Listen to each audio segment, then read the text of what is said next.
Team have been invited to dig in some big back gardens before, but never one as big as this, and never one so jam-packed with prehistoric mystery. Some archaeologists think that this strange circular feature here on the banks of Loch Migdale in the Highlands of Scotland could be a Stone Age henge. And this small pile of stones actually in Loch Migdale could be the tip of a man-made island where Stone Age men actually lived. And that's not all. Over there, a huge hoard of Bronze Age artefacts was found on that hillside. So what on earth was going on in this beautiful back garden over 4,000 years ago? As usual, Time Team have got just 3 days to find out.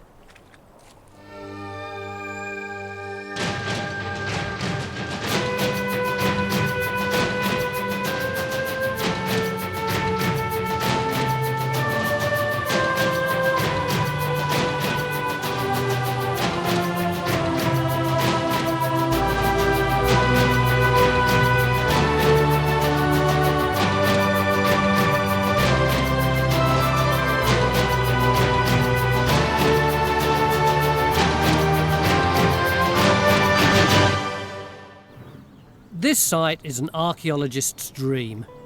Being given the chance to excavate a possible ancient man-made island is rare enough. But if the circular earthwork really is a henge and we can prove that the two sites are archaeologically connected, then this would be one of the most remarkable prehistoric sites in Scotland. So is your gut instinct that this is prehistoric? Yes, 100%. Miles? Yes, I think a gut instinct it's prehistoric. But caution. Caution, yeah, word of caution at the moment.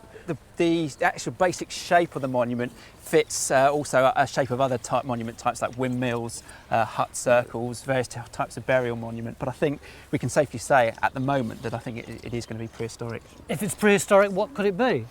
I think we're looking at a thing like a henge, like Stonehenge, only a tiny pocket-sized example. Tiny little thing, but it's got an entranceway here, which is looking out over the lake, and if you like, the world of the ancestors, the next world. So it's a religious site. Have people always known that this was here?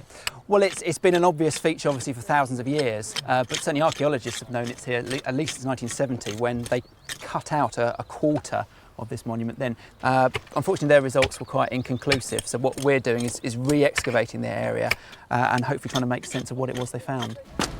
The first job is to remove all of the peat to define the area of the previous excavation. Geophys are in there as well, conducting a survey to see if there are any below-ground features at the centre of the circle. Henges tend to come in all shapes and sizes. This one, if it is one, is tiny, only 12 metres in diameter. They were usually places of worship or burial dating from the late Stone Age. Often divided and bordered by standing stones or wooden posts, henges were the focal point of prehistoric ritual. Only 200 metres away to the east is the intriguing little island in the loch. Roughly circular in shape, it doesn't look like a naturally occurring geological feature. It looks like a man-made island called a crannog. Crannogs were places of habitation and refuge. Fortified raised enclosures constructed of layers of rocks shored up by stakes driven into the loch bed connected to the land by a causeway. Some were large enough to house whole communities. This one, if it is a crannog, was probably only big enough for one roundhouse, one family and a few animals. Is it a crannog? It's a mound of stones that could be a crannog. And we've looked at a lot of mound of stones like this. Sometimes you can say they're definitely glacial dumps and therefore definitely not a crannog. With this one, we can't say it's definitely not. And the hints are that when you look at it underwater, the sloping sides are not a natural slope. So it looks as if it's been built from that point of view. It's quite circular. That suggests a crannog. How are we going to dig it? Well, I'm told it is just made of a big pile of stone, so obviously, provided we're careful and we can record the structure of the mound as we go down, by the sounds of it, it's just a matter of moving stones. We will shift stones until we find something that says this is artificial. Then we'll be very, very careful and we'll do everything in the most archaeologically exact manner, as we do on other sites like this. But at the moment, it's not an archaeological site as such. This area of the Highlands is jam-packed with ancient archaeology. Loch Migdale is surrounded by Neolithic and Bronze Age sites, mostly field systems and hut circles. But it was also the place where in 1900 the world-famous Migdale hoard was found. A unique collection of bronze axes, jet jewellery and finely worked metal.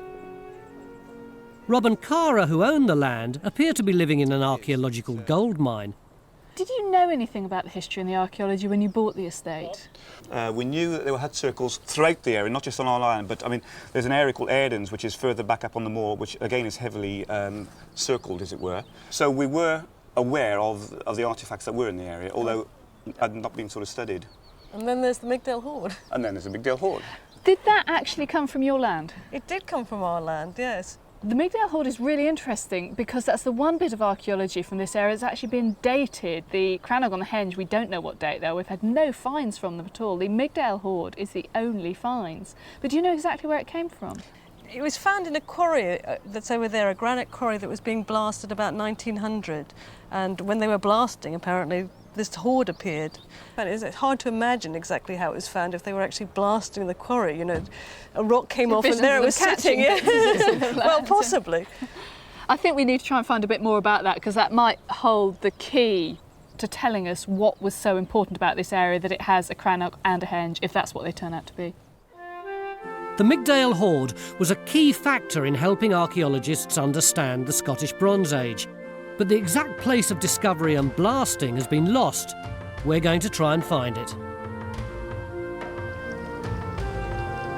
It's taken Nick, Phil and the crannog team nearly all morning to stockpile the excavation gear, compressors and suction dredgers on the island. But at last it's time to start diving. They've decided to put in 2 trenches, one in almost 2 metres of water, the second in only a few centimetres. Before he's allowed to dive, Phil's got to learn the strange techniques of crannog digging. The biggest problems seem to be how to dig lying face down in the water, and how on earth do you know where your trench begins and ends? I mean, is this there purely to aid the recording of the site, or is it just to mark the edge of the trench? It really is just to show us a general area to excavate initially. So whereas on land we'd use string and nails, underwater use a metal frame? Absolutely. Okay, Yep. Let's move it. Okay, what we want to do is go backwards. Right, You come out to about here. right. By that time I should be able to just drop my end. Why are we putting this trench over here in particular? Because this section of the site looks most artificial. Right. It's almost vertical stone face. The stones look almost like they've been laid. And the bottom is not too silty. Nick's going to be working in the deep trench. His first job, start shifting the large rocks from inside his metal frame. It's back-breaking and slimy work.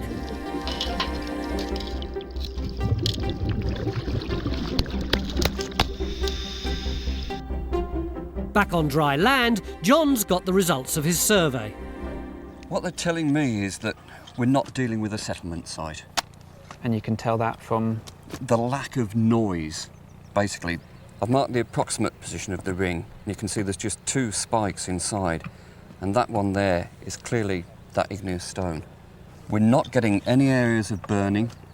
The reason I don't see the bank and ditch is because it would fit with it being a henge-type monument. right. There's no sort of rubbish deposits. There's no burning. No there's burning. hearth or anything. No hearth. People haven't lived here. That's Right. what the results are telling me. Well, that's encouraging. So we can cross off domestic settlement from our list of potentials. Yeah. Brilliant.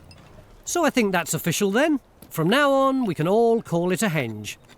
Everyone apart from Stuart, that is. If we've got a ritual site down at that henge and we've got a ritual site at that crannog, you're looking for where the people lived. Well, I am, but I hate that word henge you've just used. Why? Well, a henge conjures up images of Stonehenge, huge, great site, and what we've got here is quite clearly a small site. So if Stonehenge is a big cathedral, that's more like the parish church? That's it. I think we're looking at a small community on the lakeside here with their own special place where they might worship or bury people, yeah. So what should we call this thing? I'd call it an enclosure for the time being, I think, until we really know what's going on.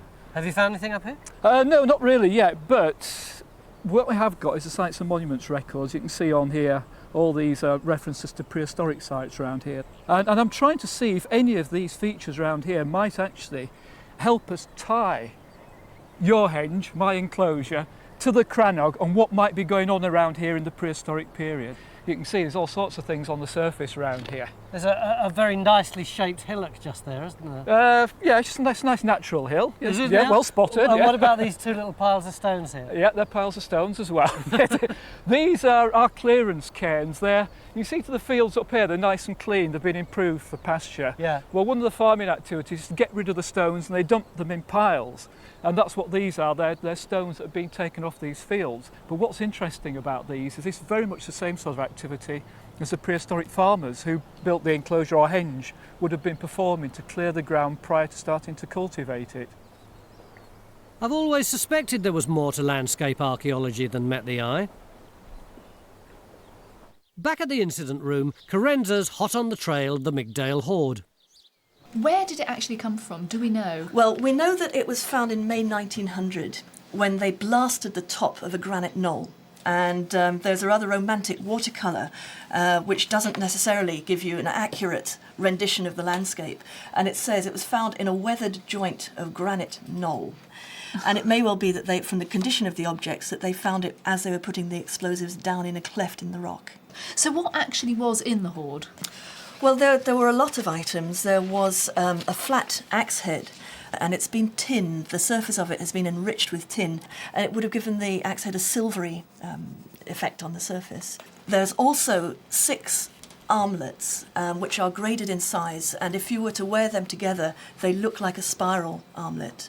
There are 2 other things which have been called bangles. They may well have been anklets. And then you have these tubular sheet bronze beads, which had willow to strengthen them inside. And the fascinating thing about these is that they give us direct contact with Central Europe. Really? From that far away? Absolutely. Whereabouts in Central Europe? Bavaria in particular. So they were having extensive contacts with, well, Europe and the rest of England? Yes, that's right, and also with Ireland as well. We're at the northeast end of the Great Glen here, and we know that they were importing copper from southwest Ireland for making their objects here. I mean, one crucial question is what date is this hoard? We were able to get a radiocarbon date from the willow inside one of the beads, and that's given us a date of between 2200 and 2100 BC, which is exactly the time when you get the beginning of tin bronze metallurgy in Scotland. So effectively, what the hoard is telling us is that here at Migdale, we've got a very expensive offering of items from sort of all over the known world virtually at that time being made to the gods. So it suggests there's something very important going on here. It may be that henge site there is a very prestigious burial site, particularly given its location at the end of the loch. Actually, in the loch, Phil, as a novice crannog digger, begins his excavation by troweling in the shallow end. He's carefully loosening the silt on the bed of the loch, looking for anything that looks unnatural. The spoil's being drawn away by a suction dredge, which aids the diver's visibility by depositing the mud over 30 metres away. It's weird down there though, isn't it? As Nick works down, the rocks are getting smaller and smaller. A sequence of sorting that doesn't usually occur naturally. It's looking more and more man-made. But geological evidence isn't archaeological evidence. With most of the rocks removed, he's beginning to come down onto a new layer of sediment, a layer that appears to contain organic material. Possibly the first evidence of archaeology anywhere on the entire site. It's the end of day 1, and we're now almost certain this is what we hoped it would be, a Bronze Age henge. There's still quite a lot of work to do on it. We're going to clear out the whole of this section of the ditch, but the exciting place is here. The ditch terminus that marks the exit out of the henge, and it seems to have been a particularly significant area for Bronze Age people. There could well be finds here. If we're going to work out who the people were who built this place and how long ago they built it, then the evidence lies here. Beginning of day 2 at our Bronze Age site here at Loch Migdale in the Highlands of Scotland. And you may think that trying to establish whether this little pile of stones is man-made would be a doddle, but in fact technically it's been one of the most difficult things we've ever had to do. It took our dive team virtually all day yesterday just to set up and prepare, and they were really inhibited by the fact that we can't move through the middle of this little island because we'll stir up the debris and affect the visibility. So we have to pick our way round these stones all the time, which takes forever. But nevertheless, by 4 o'clock yesterday afternoon, they put 2 trenches in, one over there and one over there, and already it looks like they're coming up with the goods. What is it that's been making you so excited, Phil? Well, Tony, in the first trench, the one on the actual top of the mound over there behind you, we've actually got fragments of charcoal. What's so significant about that? Well, charcoal means burning, and burning is a sign, a very good sign of where people were actually living. But the really good news is in that trench in there, in the water. Yeah. Unfortunately, I haven't been able to see it because it's so deep and the visibility is so poor. All I've been able to see is this wonderful plan with these timbers. We've actually got timbers under the water. More importantly, we've got a stake which must have been driven in, and I'm dying to see it. So should we have a look at them? Oh, look at the side, look at that, look at now then. I reckon that timber is this one here, I reckon. Yeah. That rounded bit, I reckon that rounded bit is that bit there. Yeah. Now look, there's the stake. You see that round thing? It looks like a sort of tuppenny piece down there. Can you tighten up on that stake a bit? Yeah, look at that. Oh, wow! Look at that. That is not accidental. That is somebody who's actually driven that stake into the ground. And then just to the side of that. Oh yeah, there it is. Yeah, look. yeah. So we're looking, and according to this, it's 64 centimetres long and 12 centimetres wide, so it's quite a big timber. Fantastic. It's incredible the degree of preservation. These little tiny, see these little the little tiny bits of timber. That's this little group there. Yeah, look at it. Oh, they look like they're driven into, don't they? The other interesting thing is there's lots of organic remains down there as well, so we should actually be able to tell what the world was like, or the landscape was like at the time these timbers were down there. What is that murky stuff that you were showing us down there? The organic material that I was disturbing is broken down vegetation, but the fibrous bits are bracken. And bracken's what they laid on the floor to make the place comfortable, a nice place to live in. Are you happy that just from the evidence that you've seen, that what you've seen below the surface is man-made and is old? Yesterday I was not too sure. I thought we had a big mound of stones. Now we absolutely have an archaeological site, and a really nice one. With a forest of timber on the loch bed, we're going to be spoiled for choice as to which 1 or 2 pieces to sample for carbon dating. All of this murky organic stuff needs to be carefully bagged, sampled and cleared. But with it floating around everywhere, obscuring the visibility, it could be hours before we can see what else is down there. Today, the whole focus of the dig has shifted onto the crannog, and even though it's freezing cold down there, everyone's getting really excited. But there's still a few brave people digging away here at the Henge. Yesterday, right at the end of the day, I said that they were going to excavate in here, which was the exit to the Henge, because we might get some finds here, and also that they would be clearing away this ditch. And you haven't done either of those things typically. Why not? But it's turned out to be a lot more complicated than we thought. When I started troweling out, what I found, there was stone packing, and there were dark patches and pale patches. I think we've got a post at the end here. Now this is a cheat. You've just marked this with the end of your trowel, haven't you? I have. I mean, if you actually look at it, that material is distinctly darker from the pale stuff over here. So this is probably peat that formed in the top of the void left by the post when it rotted. You've done quite a lot of cleaning over here, haven't you? Yes. Well, what we've got here is the bank, which goes around the outside of the ditch. And you can see there's a lot of stones over there. Those stones, I think, are stopping the bank from flowing out. And the material at the core of the bank there is the stuff that's come out of the ditch. I've got basically the same thing as what Francis has got. You know, he's got the post hole here. Yeah. Well, I've also got one here, Yeah. which is, you know, respecting the sides of this entranceway. We've got the stones up against it, and inside at the base we've got a lot of decayed quartz chips. Can I borrow you for a minute? Just stand there. Francis, Yeah. if this is supposed to be this ritual exit of the Henge, how come it's so narrow that, well, you're standing on the exit, but I'm in the ditch? Well, it's deliberately narrow. I mean, the whole point of an entrance into something like this is that it's special. You're leaving the ordinary world and you're going through a narrow entrance into a confined space. It's all part of cutting it off from the normal world. Just outside the Henge, Miles is uncovering a jumble of broken stones, which seem to be lying in a small pit, right in the front of the entranceway. You had absolutely no finds out of this site at all. No finds, no, apart from quartz chips. Quartz chips was always found. Carenza's tracked down Tony Woodham, the archaeologist who first dug the Henge back in 1970, to find out more about his excavation.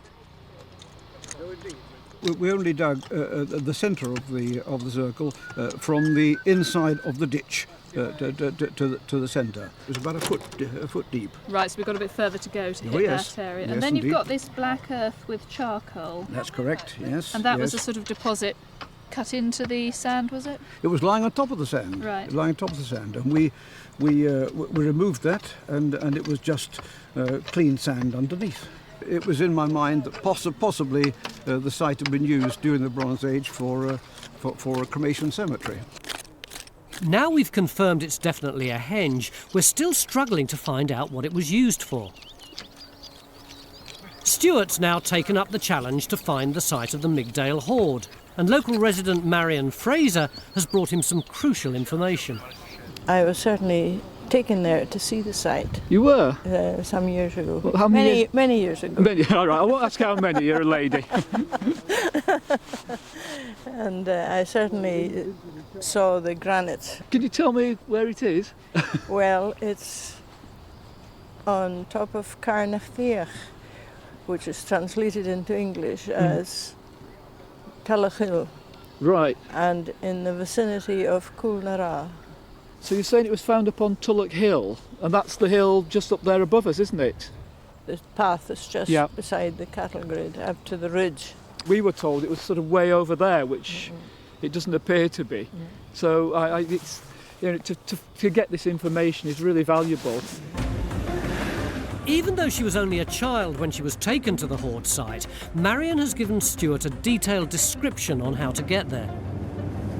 Following directions that Marion gave me, she said you go over the cattle grid, and this is the cattle grid here, and she said you should walk up towards the mast, which there's the mast on top of the hill just up on the right. You're staggering here walking, so right in the middle of all this prehistoric activity on the surface. You don't have to dig to find this. And these mounds here, they're everywhere. It's around about every 50 yards where the Bronze Age farmers, the people who built our henge, this is what they leave behind them. These are their fields, this is where they were living and where they were farming. We're all on a mission today to try and find out if the hoard, henge and crannog were in any way archaeologically connected. Henry, we're looking for evidence of human beings from thousands of years ago. Is GPSing the lake really going to tell us anything we don't know already? I think it will. What I'm going to do is try and create a three-dimensional model of the base of the lake, so really just to look at the landscape context of the crannog. But won't the landscape have changed since the days when people were living on that crannog? Well, I'm hoping that maybe we might see some sort of change in topography at the base, maybe something which might suggest a causeway between here and a the path out from here to the crannog? Yeah, yes. So the little variations that you can read might give us evidence of a pathway? I mean, we can hope. Yeah. Henry, I'm going to stop this interview right now because the water has just started to leak over the top of my Wellingtons. Up on the hillside, and with only an artist's impression of the hoard site to go on, Stuart's now checking out every boulder. Now this is exactly the sort of thing that is shown on the diagram, where the artist at the time showed a rock with lines across it, which sort of matches up with this type of weathering we've got on here. This is exactly the type of rock that at the time they were digging out to cut for creating lintels and frames for doors, gate posts, that kind of thing. So again, all the ingredients that we're looking for are up on this hillside. Henry? Hi, Crenter. This is Sandy, who farms all the land around here. Hi, Sandy. Hello, Henry. And he reckons that as a child, he used to be able to, when the water in the loch was really low, actually walk out to the crannog along a zigzag causeway. That's precisely what I'm trying to find just here. Where was it? Just about the evergreen tree there. Just literally just here? Yes. And how deep was it? When the water was low, to be about 2 feet below the water. Oh, that's fantastic news. Excellent. Thanks, Andy. According to Sandy, that should place the causeway about here. But to find the exact route, Henry's still going to have to survey the loch bed.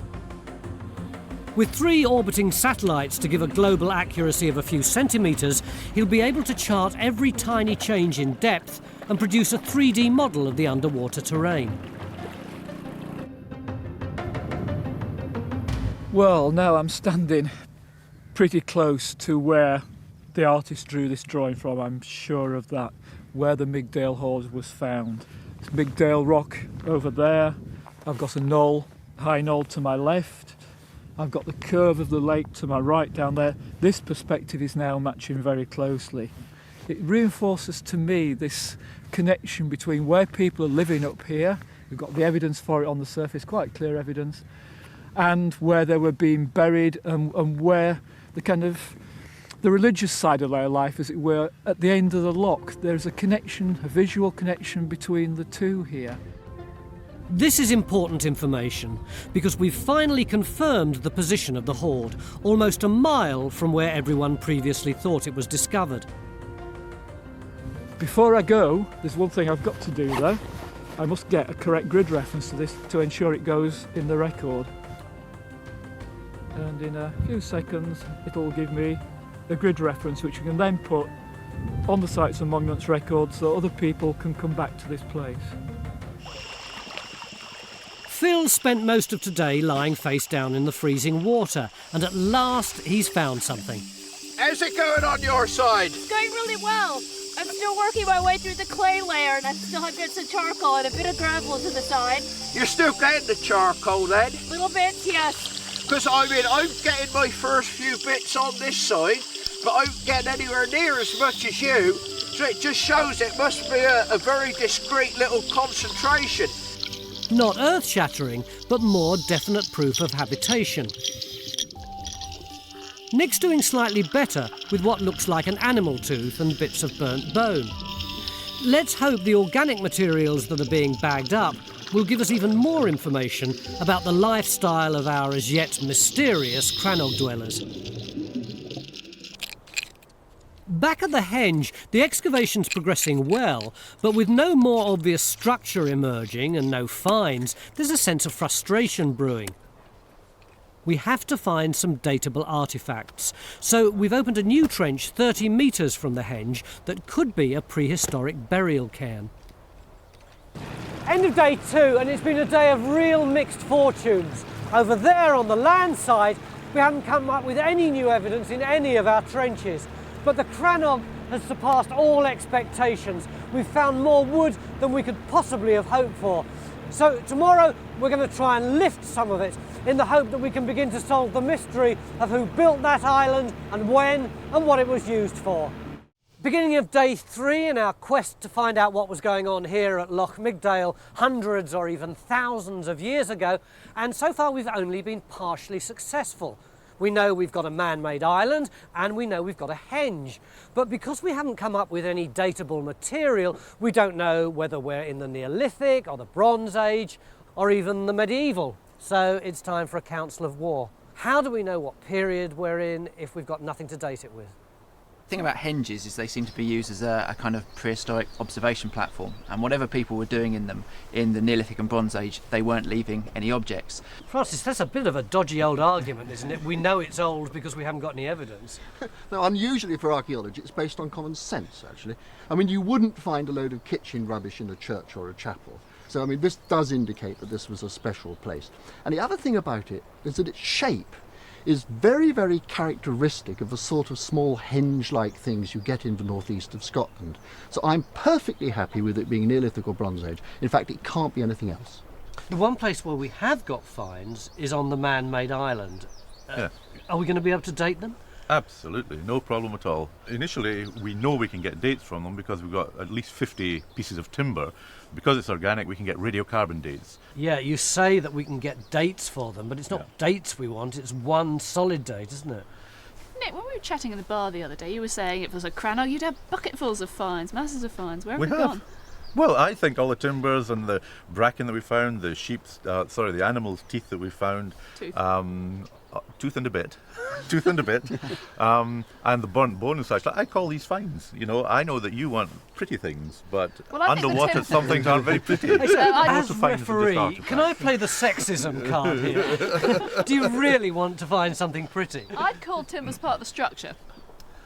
We don't know that until we excavate them because some of them may be actual artifacts, maybe wooden objects. Just because, you know, that we can see the top of them doesn't mean that they are necessarily part of the structure. Okay, do you think we're going to get anything in the way of retrievable objects that are not part of the built structure?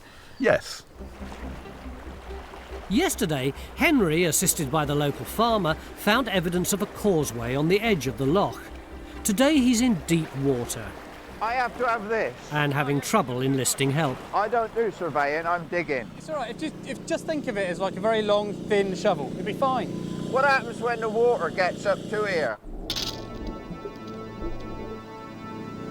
Yeah, about there, Phil. Deeper here, Henry. So you want me to go that way? Yeah. Take one about there. Right, Phil. Go on another 3 metres or so. Just carry on, you'll be fine. I think it's deeper here, Henry. No, keep going, Phil, you'll be fine. Is that deep enough for you, Henry? Well, I don't know, let's just see what happens. You just take the next one, you'll be fine. All right for you, isn't it? Well, I'm not going in there. I'm not going in there. Back. Despite Phil's problems, the survey appears to show a definite raised area on the loch bed. With the entire trench cleared of silt and debris, it's finally time to start sampling some of the timbers.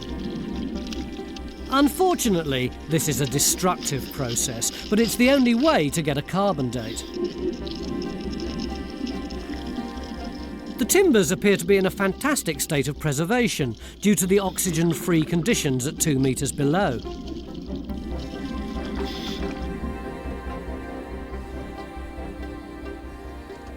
So you appear to have made quite a mess of my back garden by now. You asked us here to find out what this monument is. We know it's a henge. And I think we're finding out not only what it is, but why it's here. I think there's some interesting ideas developing, aren't there, Alison? Yes, Go on. I'm really interested in the location and the orientation of this site because, as you can see, it's in a very striking landscape location. And if you look there along the loch, the way that the hills are going forms a perfect notch.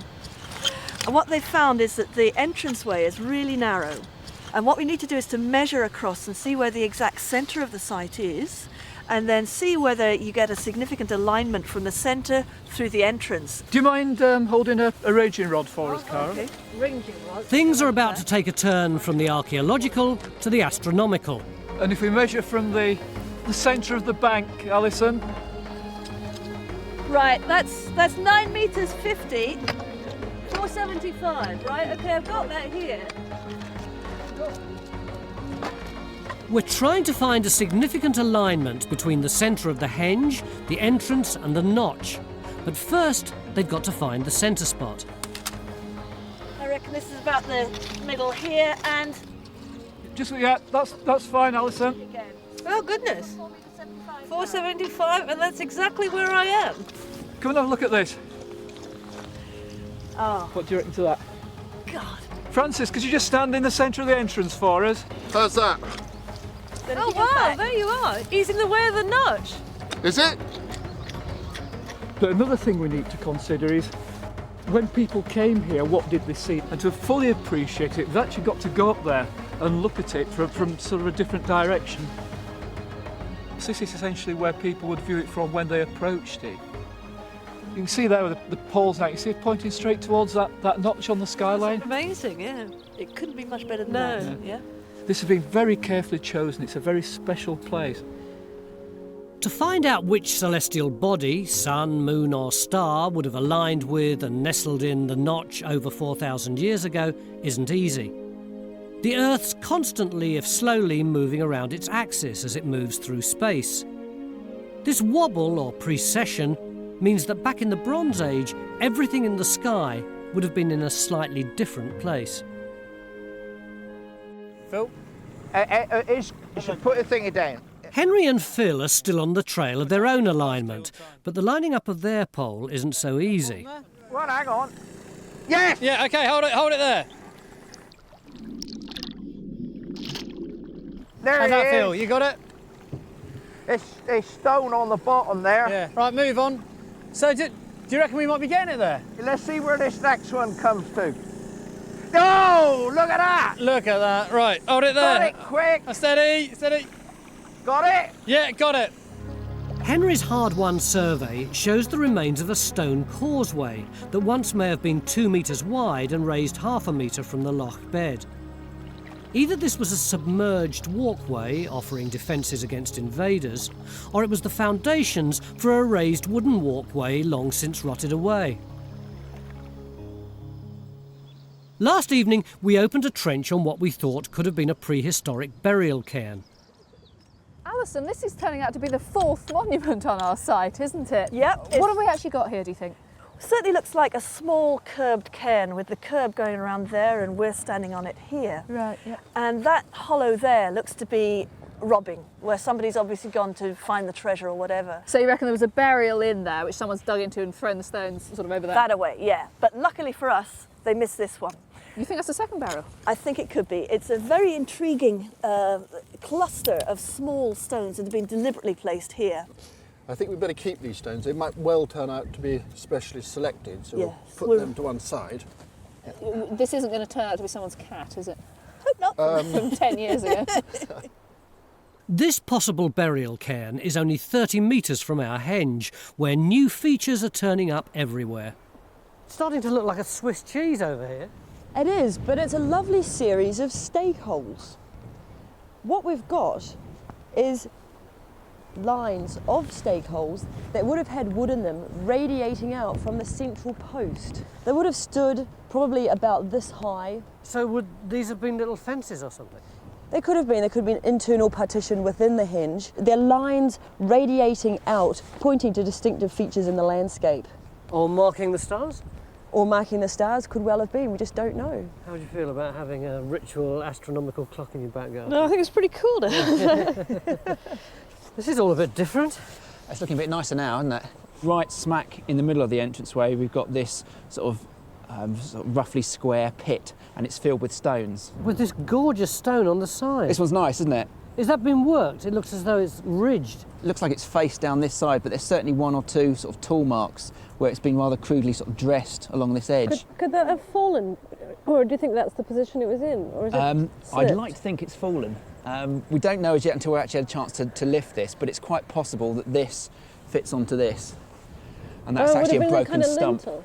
Well, it may well, and I say may at this stage, be somewhat upright, actually right in the entranceway. So we could have our first actual standing stone.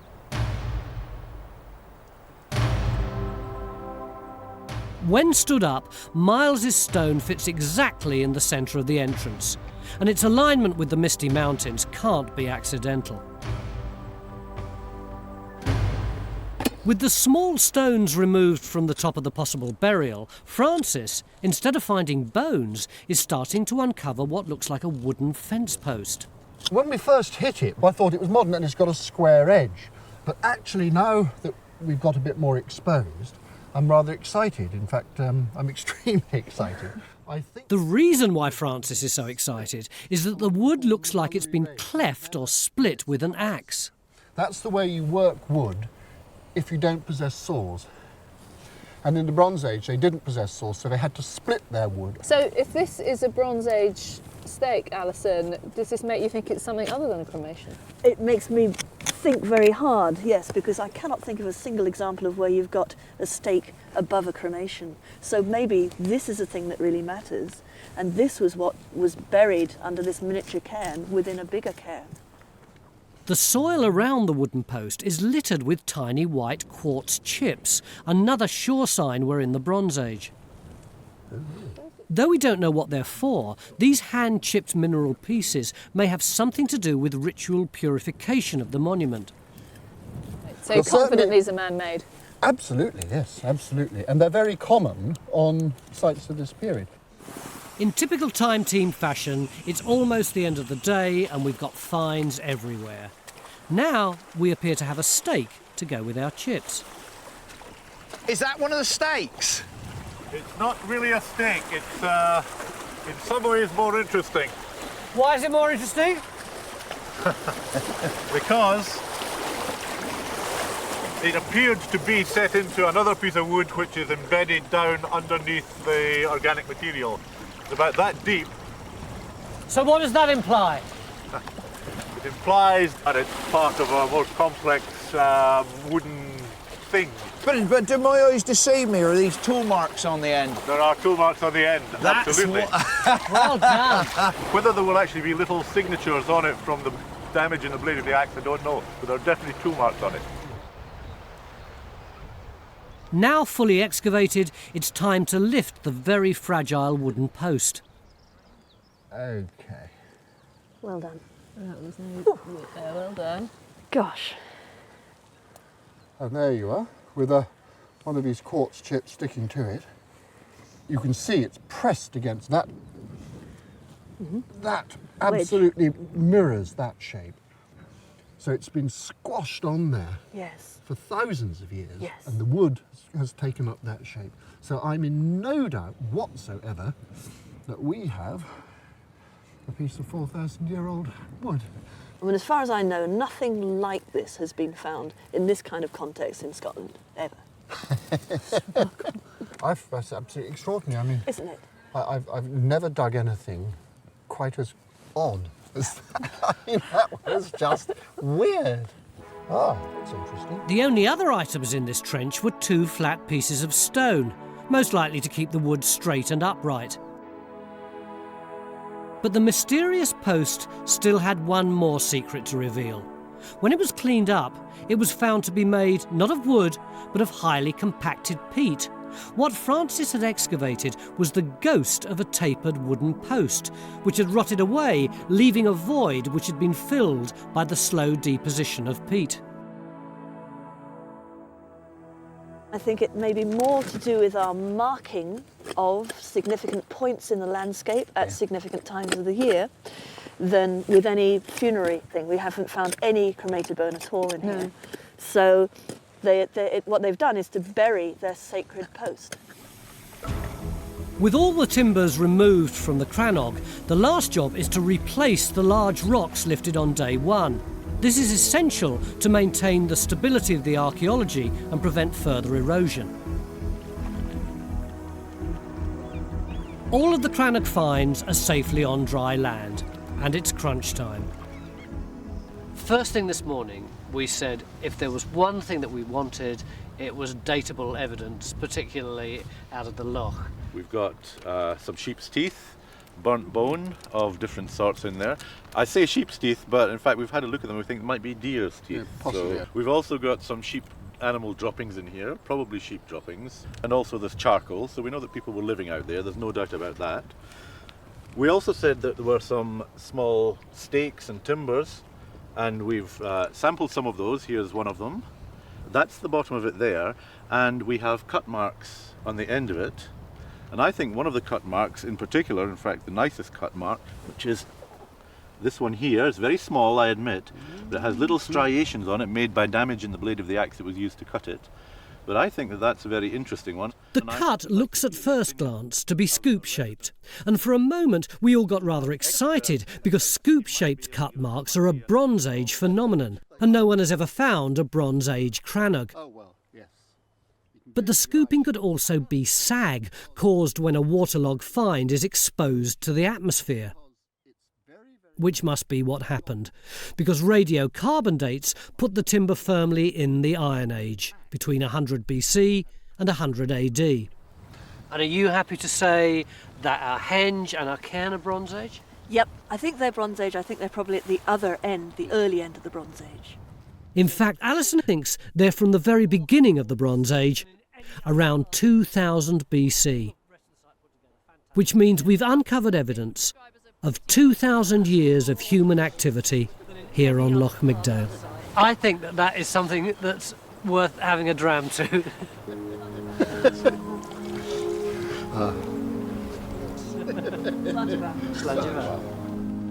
So what can we now piece together about the prehistoric story of Loch Migdale?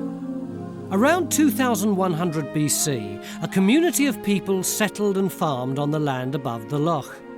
For a now long-forgotten reason, they placed some of their most valuable metal possessions in a granite cleft, looking down on their ritual site, a henge, the focal point for what we would now probably call religion.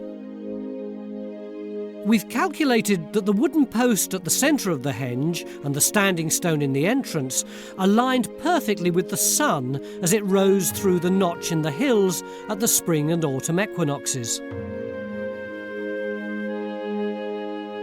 Almost 2,000 years later, the people of Loch Migdale moved down from their hill farms and built a crannog.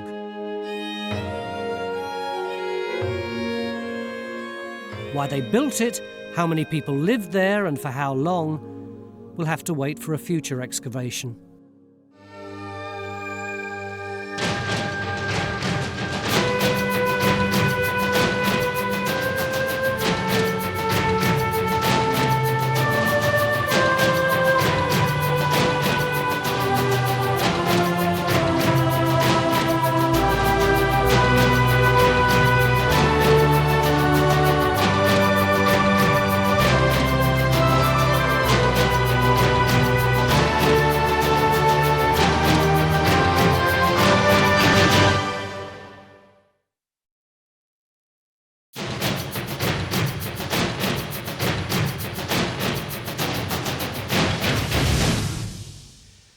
Back in the Bronze Age, about 1800 BC, a group of people died here at Leven in Fife.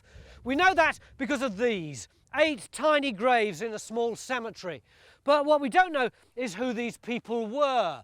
Were they members of the same family or of the same tribal group? How did they die? Were they buried with any grave goods?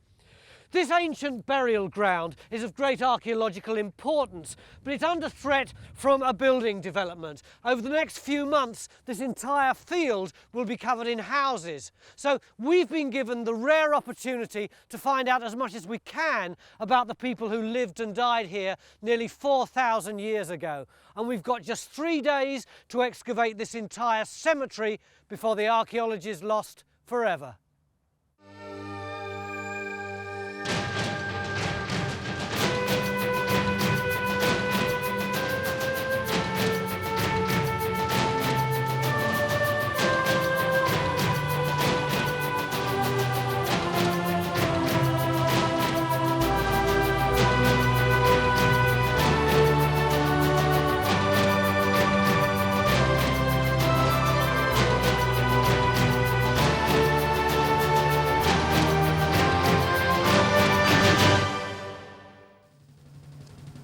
Time Team have in the past taken on some ambitious excavations, but here we may have bitten off more than we can chew. Only 3 days to totally excavate each grave, record and remove all of the archaeology before the builders move in. Because the site has to be completely cleared, it offers us a rare opportunity to archaeologically dismantle the graves to find out as much as we can about their structure and occupants. But there's potentially a very big problem. The soil here is very acidic, which means that any skeletal remains and grave goods could have been completely destroyed. You started without us. Absolutely. Well, we've not so much started without you. We've actually already evaluated the site, so we've dug it before. We've just actually cleaned up the site again so we can start the excavation proper now. And where are the actual graves? Well, you can see quite a few just coming up around us. We've got a grave just here in front of us, one immediately in front of this girl here, and this large boulder you see in the middle probably caps quite an important grave. It's yet to be tested, but it seems likely. You weren't calling them graves. What was the word you used? Cist. They're kist burials. What does that mean? Well, it's a kind of arrangement of stone slabs forming the edges of the burial, and the burials, the skeletons, or the cremations as they might be, are actually put inside. How did you find this place originally? Well, we had a suspicion that there might be some graves in this area, principally because of a chance discovery made back in 1944. So when this area actually came up for development, we thought, aha, there's a good possibility that we're going to find more kists here, so let's have a look. So when we undertook an evaluation here about a month or so ago, as soon as we stripped back the soil, we found the first kist, and then another, then another, then another, and then clearly we realised we were dealing with a cemetery. This part of eastern Scotland has got a huge amount of Bronze Age activity, each of these dots representing artefacts and single burials. And our site in Leven is possibly the largest Bronze Age cemetery ever found in Scotland. From the previous evaluation, we know of 9 separate kists, and Phil's already nabbed what looks like the best one.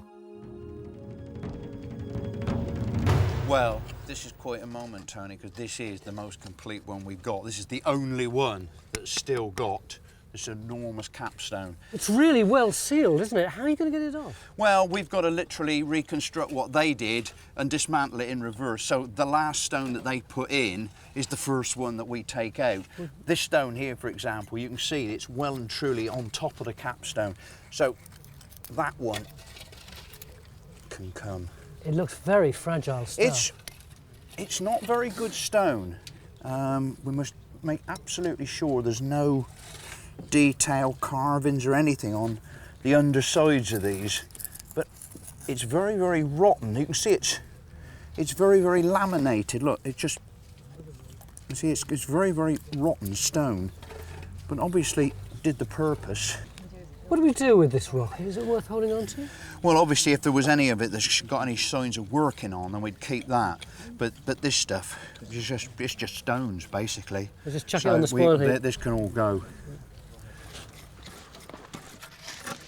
None of the other kists seem to have lids, so we can use different digging strategies for each to try and find out as much as we can about how they were constructed. What we'd like you to do is to cut a slot on the far side and to try and take out this long stone here, which will give us a view through the kist and a sense of how the kist has been filled in. Oh, excellent. So we're going to get quite a nice view of the stratigraphy. Hopefully, hopefully. At the very centre of the cemetery, leading Bronze Age expert Francis Pryor has already started digging around the mysterious rock. This is an incredible looking thing you've got here. It looks so significant. Is it just a coincidence? No, I think this is the heart of the site.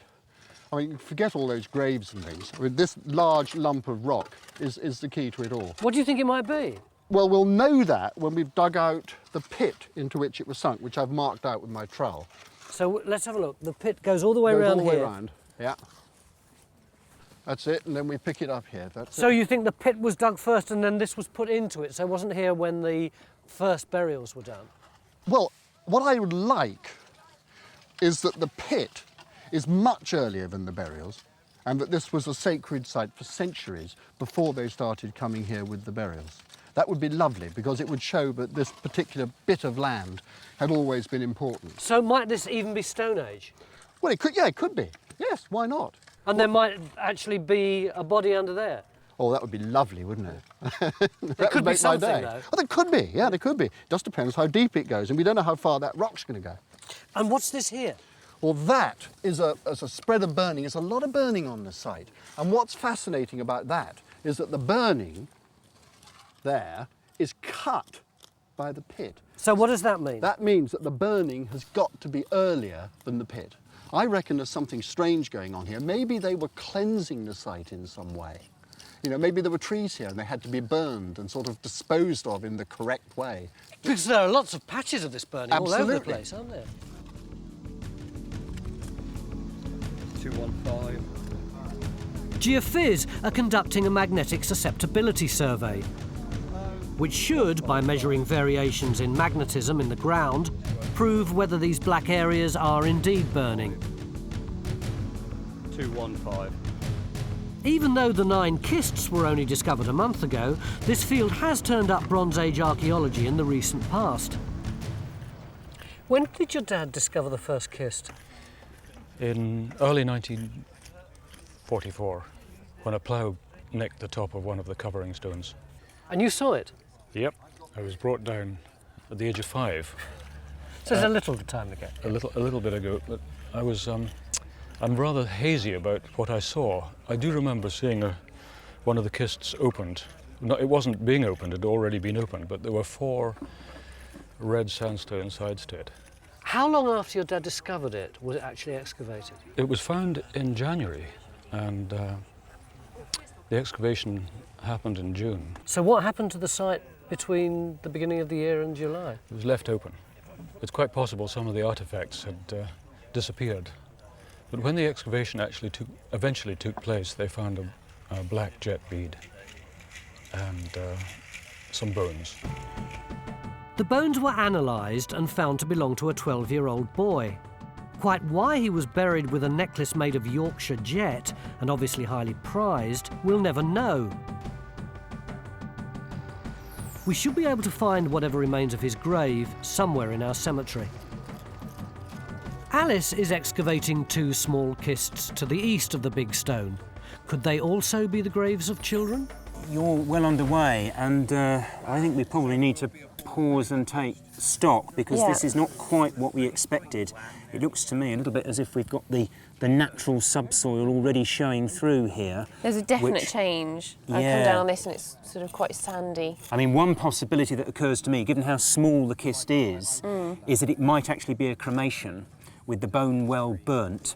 I think the sides were obviously a lot higher than what they are now. I think this was actually probably part of the side. It was lying flat on top of the grave, but I think it's probably part of that side that's sort of been knocked sideways. I think a good thing to do at this stage would be to have a general clean-up, not just inside, but actually around the edge as well, and to bring up the cut into which the stones of the kist have been laid. It's disappointing that these 2 kists turn out to be empty, their stone slabs probably trashed by centuries of ploughing. They could be cremations, or perhaps they contain the remains of tiny babies, the bones being completely destroyed by the acid soil. You kind of get the impression that underneath all this there ought to be a big void, don't you? You know what I mean? And you kind of lift, you just lift the capstone off, and there is this kind of thing underneath, this empty tomb with a body or something like that underneath. But the reality is it's much more likely, presumably, just to be down on Earth. The reality is it's going to be filled up with dirt, yeah. On the other side of the cemetery, Kat successfully excavated around one of the side slabs of her kist. It's time to see if the application of a little brute force can shift it. Yeah, and you're going to work the stone free from the other side? Yeah. Okay. Go on, that'll go easily. There you go. Oh, it's going. Yep. Oh, very nice. And we've saved the section. It's all there. Lovely job. And it's intact. Yeah, absolutely. Perfect. With the side stone removed, Kat will be able to clean up the section to try and understand how the kist filled up with earth, covering whoever and whatever was buried inside. So, Francis, this looks very promising. Yeah, I'm very excited about this. It looks like sandstone, doesn't it? Well, I think that's what we've been waiting for all afternoon here. We've been wondering what this large stone's about, and I think you've just got the answer here. I'd be extremely surprised if that's not the side stones of a kist coming up now there. I think we've got the grave underneath this that we all thought might be here, but certainly your work there in the last few minutes, I think it's just sealed that one. Yeah. It does seem very flat, the bottom of that stone, which again fits in with what you... It does indeed. This is cracking, isn't it? It's also such a sizable cut, you know, it's a good 2 to 3 times the size of any of the other graves on this site. So I'm assuming, being the central focus as well, this is the most important part, possibly. This will be the big cheese. I think we'd have to conclude that at this early stage. So the giant stone seems to be sitting on top of soil, which is on top of a large red sandstone kist. You got it? Now let me put mine in. It's finally time to lift the lid off Phil's grave. Yeah. Look. It's rotten.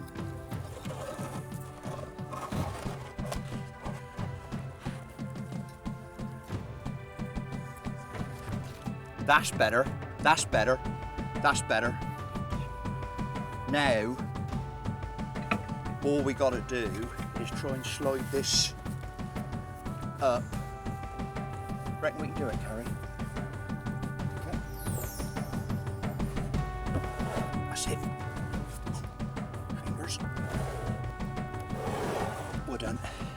Oh, look at that. Oh, God, look at that black. Does that look like burning to you? Yeah. Hell of a lot. More dark soil.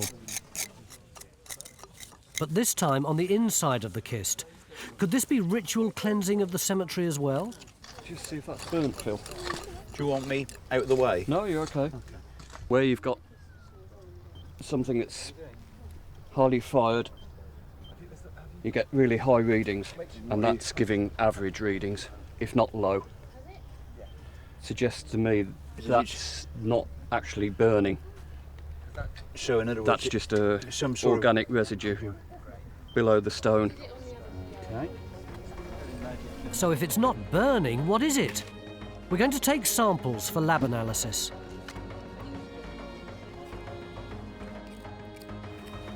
It's the end of day one, and I don't think I've ever seen so many of our archaeologists working on their own on a site.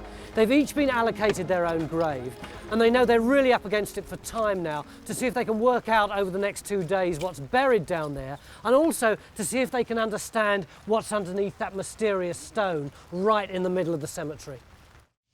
Beginning of day 2 at our amazing Bronze Age burial site here at Leven in Scotland, and the big news is that already this morning this beautiful rim of some kind of Bronze Age pot has been uncovered. That's not all though. Behind us, cats beavering away in a grave over there.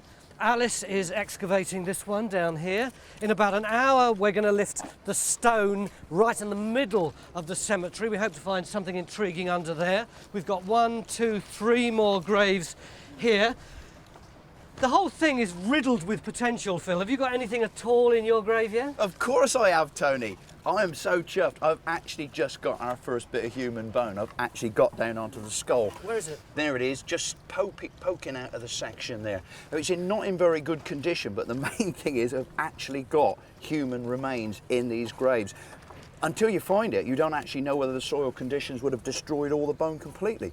Now we know we've got bone in this one, we could have bone in all the rest of them. Margaret, it's a very small grave. Is this a child? Not necessarily. It could be a child, of course, but it could be an adult in a crouched position. Phil needs to finish off before we can know. How long till we know? Well, I've recorded the section, we want to sample it, and then I can take the rest out, and then I go down on top of the burial. How long? Well, go away and I'll tell you, it will speed me up. Give us a shout when you've got something. As Kerry cleans back around the pot in his kist, he starts to uncover a skull and possibly some grave goods. Phil, do you want to come and have a look at this? I've got some flint. Flint? Flint. Oh, wow, I'll have a look at the flint.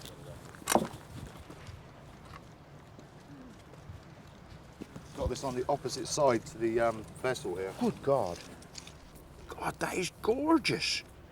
I mean, not only is it gorgeous as a tool, I mean, it's a beautiful big long blade that's been retouched along the edge as a knife. But the thing that really knocks me sideways is the quality of the raw material. I mean, you don't get flint like that up here. Douglas, where's your nearest source of flint from here? Well, certainly we've got nothing of the quality of this kind of flint around here. There's nothing like that in Scotland. I mean, this is possibly Yorkshire, Norfolk, something like that, but it's certainly travelled a long way to get here. I tell you what, even in England, it's rare to get raw material of that quality. That is the most efficient tool you're likely to get.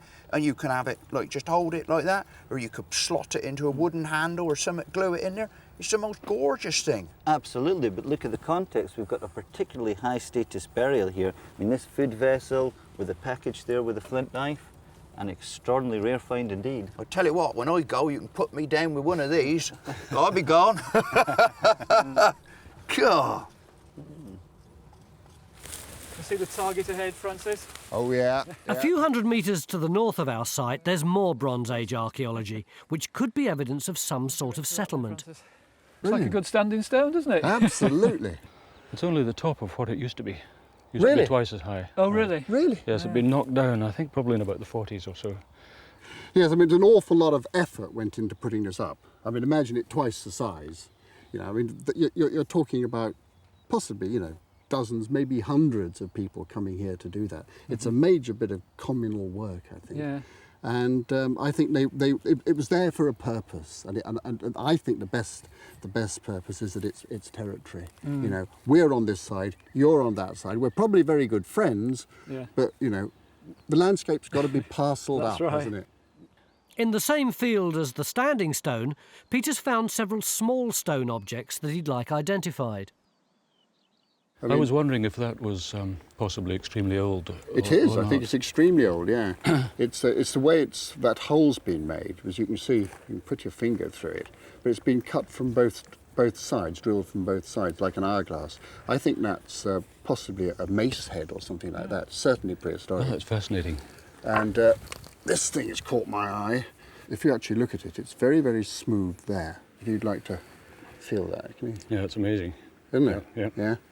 And I think that was used as a corn grinding stone, the top stone of a quern. You went backwards and forwards, leaning down on it, and that's what smooths that surface. This, to me, looks to be a rather exciting find. You see, this one's got the hole in the top, Peter, as well, this sort of cup that's cut in here, but it's not been dressed in any way. It's not smooth like the one you've got there, Francis. I think this is portable rock art. Prehistoric rock art. So in the upland zones, there's many examples of what's called cup and ring art, like small hollows cut into the surfaces of rocks and stones. And in some cases, you get them on portable stones, literally just one cup, and that can then be deposited either with a burial or in a field boundary, some kind of symbol that can be put in the ground. I think that's rather an exciting find. Fascinating. You know, there's one thing that intrigues me almost as much as the graves, and that's these mysterious patches of black that are coming up all over the site. Are they burning, John? Well, they are burning. They are burnt, but they're not really what we're looking for. What do you mean? Well, we're looking for fired areas. Like pyres? Pyres, that's it. Yeah. And they give really strong magnetic responses like that. So we've got one? No, we haven't. That's actually the igneous rock in the middle of the site. I mean, it's the same effect, but it's natural. So does that mean that at some time there was some kind of sacrificial burning on that stone? No, that's the built-in magnetism. When it was a molten rock, it was really high temperatures, and when it's sort of solidified, then it's retained its magnetism, and that's why it's a strong signal. So it's perfectly natural, so we haven't got any pyres on this site? No pyres at all. And when you actually look at where the kists are, near to the kists, you get these areas of yellow. Areas of burning.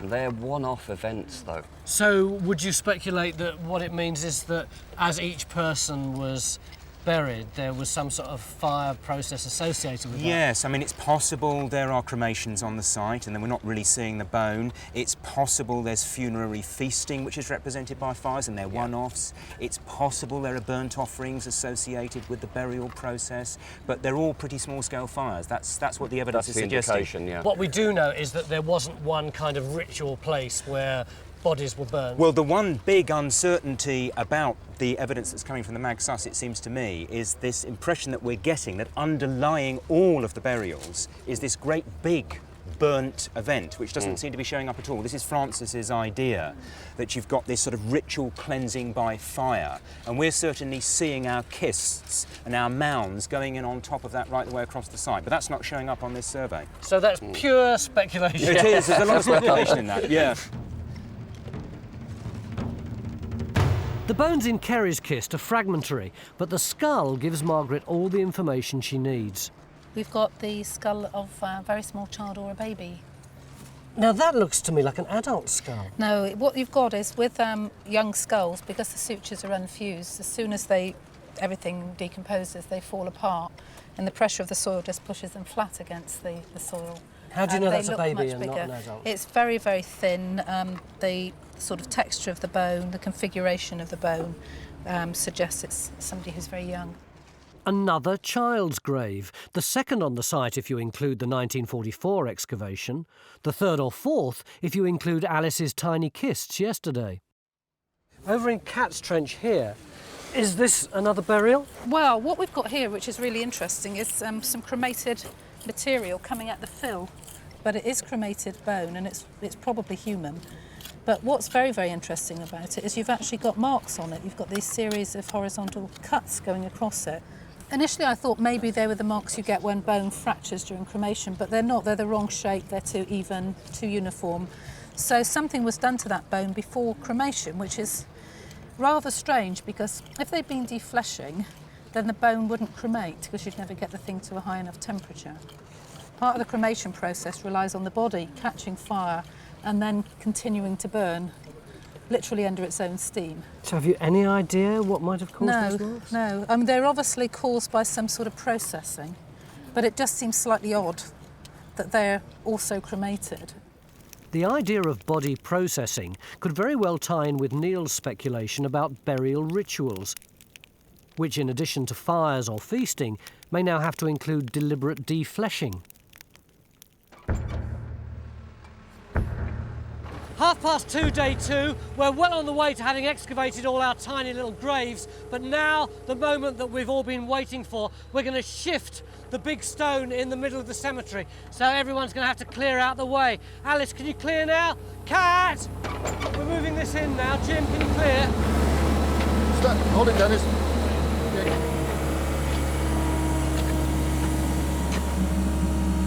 Try that. You get a plank under there, Tony? It's got to come higher.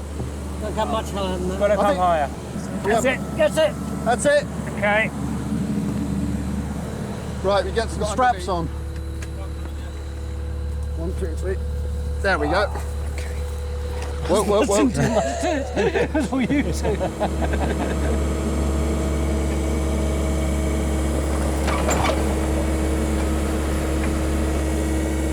Okay, watch out that bloody thing drops. Get the planks away.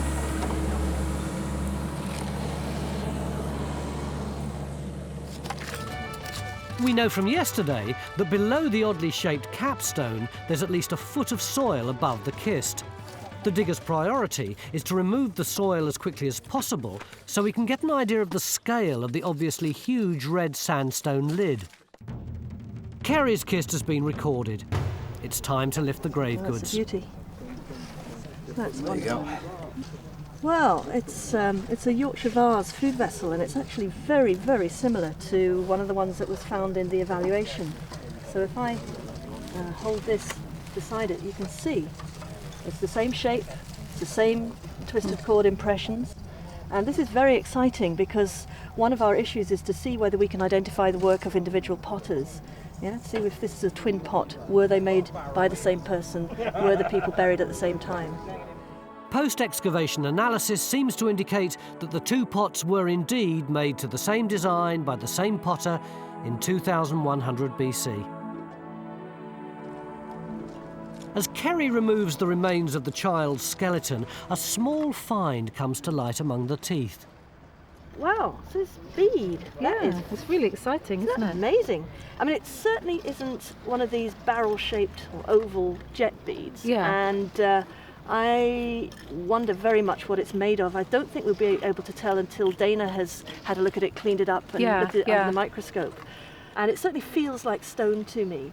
But it's very interesting, and it's nice that you found it in situ under so it's a necklace rather than a bracelet, bead or whatever. So that's great. So just find me a few more, will you? Place your order here. This is an extraordinarily rich grave for a child, with a flint knife, bead and decorated pot. So as not to miss these very small finds, every bit of spoil from every kist is being sieved. and odd things are turning up everywhere. And you kind of think to yourself, is that a stone with a groove in it? Well, it is a stone with a groove in it. But, I mean, it is incredibly polished, isn't it? It's some sort of little tool, or it was used in a workshop for making something. In the incident room, we've set up a small conservation lab where Dana can get to work on the finds. Firstly, to sample the contents of the pot from Kerry's kist. If it contained food or drink, lab analysis may be able to differentiate mead from beer or meat from vegetable matter. She then starts on the supposed bead to find out how it was made.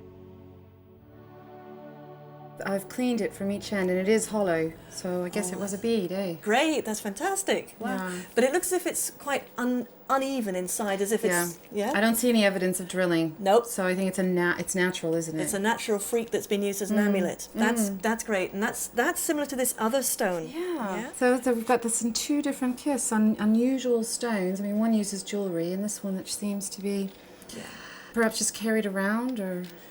Yeah, well, I think the shine that you get on that, I suspect it's been on somebody's body, or in a pouch, and it's a treasured amulet, a good luck charm. I mean, it's been suggested it's a fertility symbol. Yeah, what why do you not? think? Yeah. Well, it's as good a theory as any, I suppose. Back on site, Phil's ready to lift his skull. But it requires careful wrapping first. What kind of things are you hoping are preserved? Well, it would be really nice if there's some teeth, then we can get an age done, and possibly any evidence of disease or anything. But at the moment, it doesn't even look as though we can determine sex. It's in such poor condition, which is why we need to hang on to every scrap of evidence that we've got. And there's been no other bone that's come out apart from this? Not a scrap, no. This is all we've had. And I suppose it does raise the sort of question of, in Kerry's grave, we've only got skull as well. They've been assuming that the other bones have rotted away. Is there the possibility that they only buried the skulls? I think you have to sort of, if this happens, I think, again, then we have to actually wonder why. The thing with Phil's is it's in such appalling condition, it's more than plausible that everything else could have completely just dissolved and gone. But the bone that we do have in Kerry's grave is in really good condition on the skull, and yet there's absolutely nothing else, and that's a little bit odd. There's a number of mysteries coming out of these graves, there aren't are there? actually, there really are. Quite weighty, I'll tell you that. Due to the higher density of bones in the human skull, they tend to survive the burial environment much better than any of the other 200-odd bones in the human skeleton. Yeah.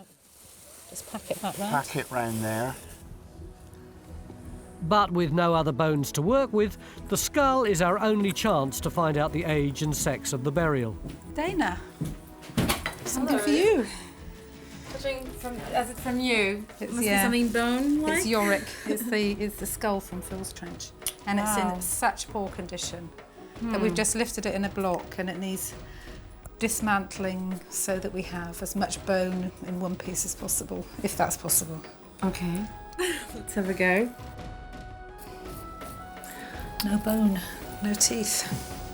No bone, no teeth. Disappointingly, there's so little of the bone left that there's no way of knowing whether this is the skull of an adult or child, man or woman. Back on site, a very rare sight, geophys doing manual work. With their mag survey complete, they've been given the job of trying to find out if there's a perimeter ditch running round the edge of our cemetery.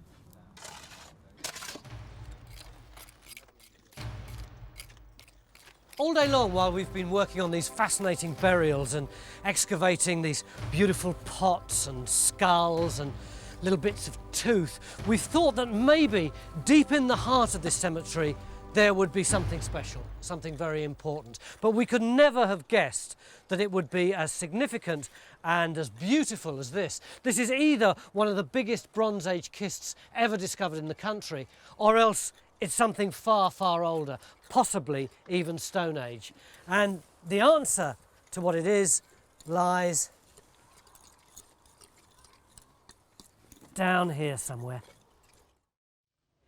Beginning of day 3, we all got here early because we've got to finish the excavation of this Bronze Age cemetery by tonight. We were all really excited about the possibility of lifting these red stones to see what might be underneath. But everything's changed. We've got these 2 parallel blue lines right the way through the site. Francis has moved away from the stones. Phil's come across here from the other end of the site. What's going on, Francis?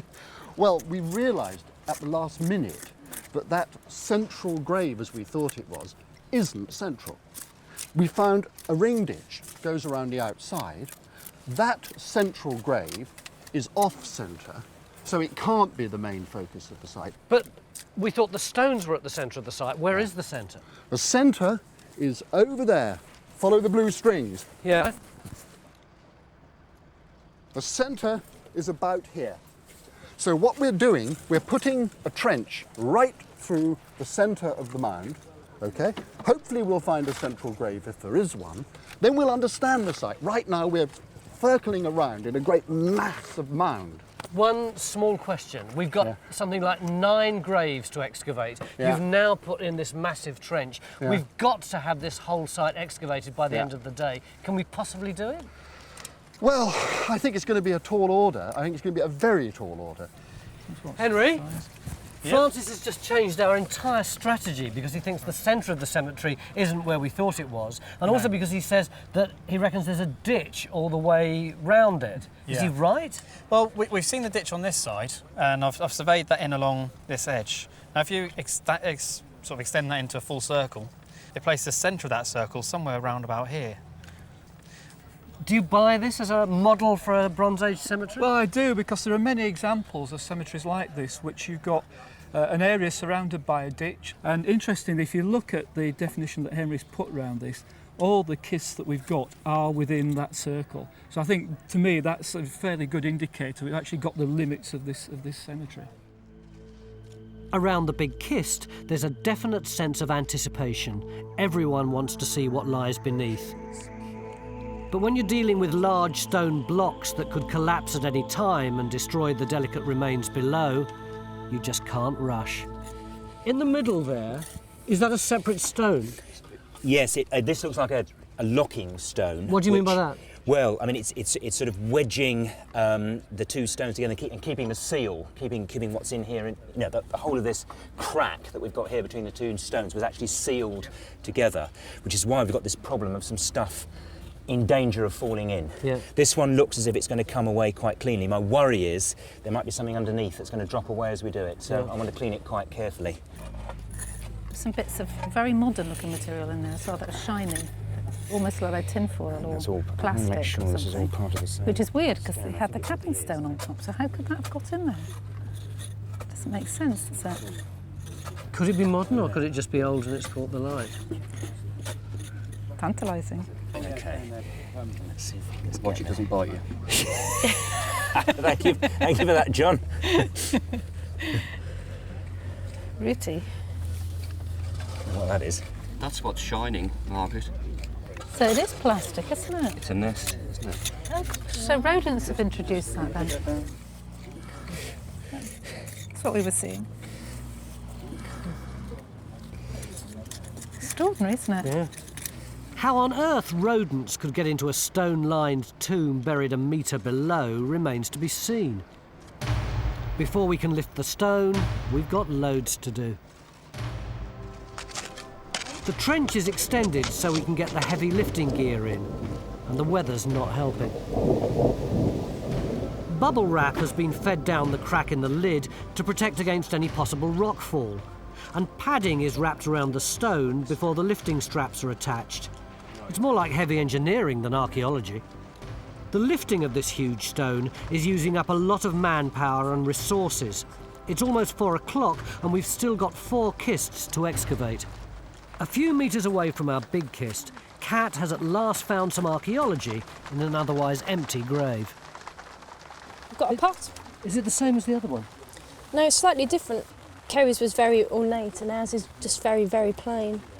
Also, it's badly damaged along this side, which is a shame. Do you reckon these would have been pots which were specifically thrown in order to be part of the funeral, or would these just have been the ordinary pots from the kitchen that would have been put in with the buried person? It's a very good question, and it's something that we can't really be sure about. However, my own feeling is it's likely that these pots had a function out with the actual burial tradition, but then were given over completely to use here, though we do see very similar styles in graves. Is there any particular form for the location of the pot within the grave? Well, there is a tendency to have the pot located close to the head, so usually that's the case, but equally right in the middle of the grave at one side is also quite a common find, but it's usually at the middle or at the head. So we've got no head. No head as yet. But obviously this grave did contain a body, but it's just probably as a result of the soil conditions that the bone is almost completely gone. It looks like Francis's idea to open a trench across the cemetery is paying dividends. Phil's already found what looks like a pile of bones. All of a sudden, cremated bone. Cremated bone, you're right, yeah. And human at that, I'm sure, yeah. And of course, I mean, you know, this may not be, I don't know, it may not be a high status burial, it may not be associated with wonderful pots and beautiful objects, but nonetheless it's still a human It's being. a human being, absolutely. Still somebody who died from and way back with a that's history. right. Yeah, absolutely. It's not all good news. At least 4 of the kists we've excavated have been completely empty or badly damaged. A probable combination of acid soil and centuries of being trashed by ploughing. At last we're ready to lift the smaller of the 2 big stones. We've done everything we can to ensure that nothing falls into the grave, but we can't be absolutely sure. We've only got a few hours left.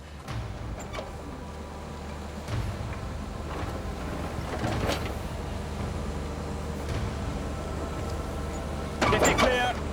Lift it clear.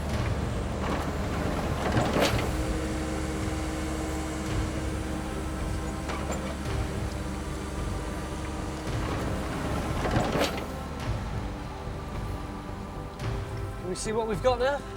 Yeah, let's lift the wood out and see what's there.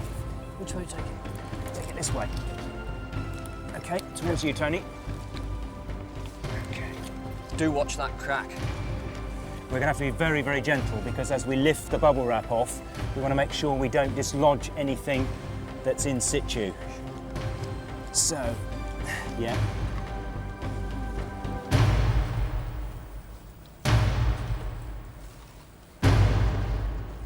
Oh my God. Oh my goodness. Look at that. Wow. Margaret, come and have a look. It's wonderful, isn't it? I've not seen any bone like this on this site so far. Tell us what you can see. Well, we've got the skull and it's lying on the top with the top of the head down. The bottom of the skull and the maxilla, the upper jaw's all gone and most of the nose, but a little bit of the nose still survives, and the frontal region, the eye socket still survives, so that's really, really good. So we might be able to determine sex by that if we don't get anything else. If we're lucky, the jaw will have fallen off somewhere and be amongst this, which will help us age as well. But here we've got the upper leg bones and the lower leg bones, which suggests the pelvis is over there. These are the knees. It's a crouch burial, which is what you'd expect in this type of funerary environment. A crouch burial just means that somebody's buried on their side with their legs tucked up in front of them and arms probably tucked up as well. There seem to be lots of little shiny bits in there. What on earth could they be? Well, we found the remnants of what looked like a rodent's nest, and I think, you know, a mouse or something's gone in and taken plastic in with it. So even though this has been sealed up for 4,000 years or more, rodents have managed to get their way down into it. So we're not the first living things to have seen inside this tomb after all. But even though we're the first humans. Yeah, it's wonderful. I mean, the bone survival is absolutely brilliant compared with what we've got elsewhere. Neil, what do we do with it now? Well, it's going to have to be cleaned. We've had a little bit of debris go in. We're going to have to clean very, very carefully indeed, because not only have we got bone in situ, we've also almost certainly got some grave goods in situ too. So very, very gentle, sensitive cleaning. Oh, you really think there's a good chance that we'll have grave goods here? I'd be very surprised if there wasn't in a grave of this grandeur. I think it's a man as well. I'm just feeling this. It feels like there are good brow ridges. So I think it's probably a man. Before we can excavate the contents of the kist, there's the small matter of the other stone, which is absolutely rotten and has to be removed by hand.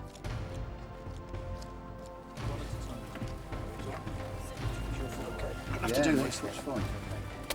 Look at that. Perfect. A few metres from our big kist, Alice has been quietly working on a small burial which seems to contain grave goods and the best preserved skeletal remains we've found so far. Got a nice lot of teeth, Alice. Is there enough to give us a good age? Yes, yeah. We've got quite a few molars here. Is that the 6? Yeah, that's the first molar, and there's a little bit of wear on a couple of the cusps there. But that's the 3rd molar, and the crown is complete. So that sort of suggests early teens, I think. Yeah, well, at least 12 anyway, isn't it? So that's good. I mean, can we tighten that up? What's going on with the pelvis? Is that fused? Yes, well, I'm really pleased about this because I thought the pelvis was going to be really fragmentary. You had this little bit of it here, which doesn't really tell us much at all. But coming down onto the right part of the pelvis here, we've got a lump of the pubis. There's a lump as well, isn't it? Yeah, and that's an unfused epiphysis. So that's pre-puberty then, isn't it? Yeah. So somebody between sort of 12 and 14-ish? Yeah. Which is really, really nice, isn't it? Yeah. That's yeah, great. It's brilliant. Really good. Amazingly, another child burial. The makeup of this cemetery is very odd and very rare for the Bronze Age. One adult male in a graveyard of children. Maybe the position of the cemetery in the landscape holds some clues. Stuart, why am I at the top of this tower? Well, I think from here, Francis, you can get a very good idea of the cemetery in relation to the landscape around it. Yeah, you can see the sea over there, look. You really do get a feeling for the shape of the landscape, You don't do, you? don't you? And Yeah. they put this thing here for a reason, didn't they? That's right. I think we can now start to appreciate why this cemetery is where it is. I've Yeah. been looking at where the other prehistoric sites are in the vicinity. You can see these red dots are where there are kist cemeteries. You can see how they're all next to river valleys. Yeah.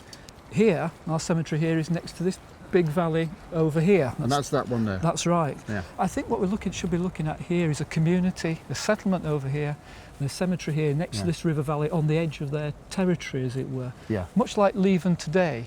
And we can see from here, we can see Leven and we can see the churches in the background. Yeah. This is almost the precursor of modern Leven.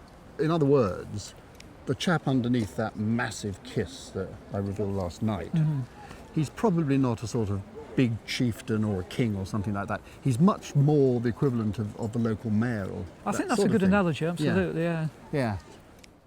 There's definitely a male. Look at those brow ridges. One of the slightly unnerving things about this is that it looks as though you've actually got blood vessels still on the inside of the skull, but in fact they're rootlets. And of course they're really destructive because they leach mineral out of the bone and destroy it. They're all over the outside as well. Can you see here? Very, very tiny, fine roots, almost like hair on the outside of the bone. But is this where the rats or the rodents have been nibbling? Yeah. What we've had here is, rats nesting in the grave and probably in the skull itself. And the young rats, and possibly the older ones as well, will have been sharpening their teeth on the bone. And you've got some lovely examples of teeth marks all around here, for example. Is it very common to see rats nesting in the way that they've been here? Well, it's the sort of thing you imagine from some 19th century Gothic novels, isn't it? Yeah. But I've actually never ever seen a burial that's been thrown into such complete disarray by the activity of rodents.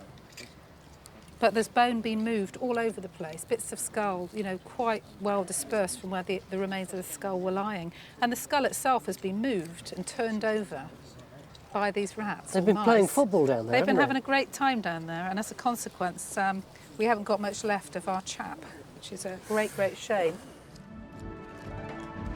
It's 6 o'clock and we're rapidly running out of time.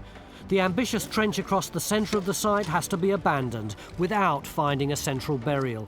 We have to put all our manpower into excavating, recording and lifting any remaining grave goods and skeletal remains. Then the stone slabs have to be removed. We've learnt a huge amount from excavating this cemetery, and we've finally got the answer to a question that's been bothering us since day one. Are the black patches areas of burning? The answer's more geological than archaeological.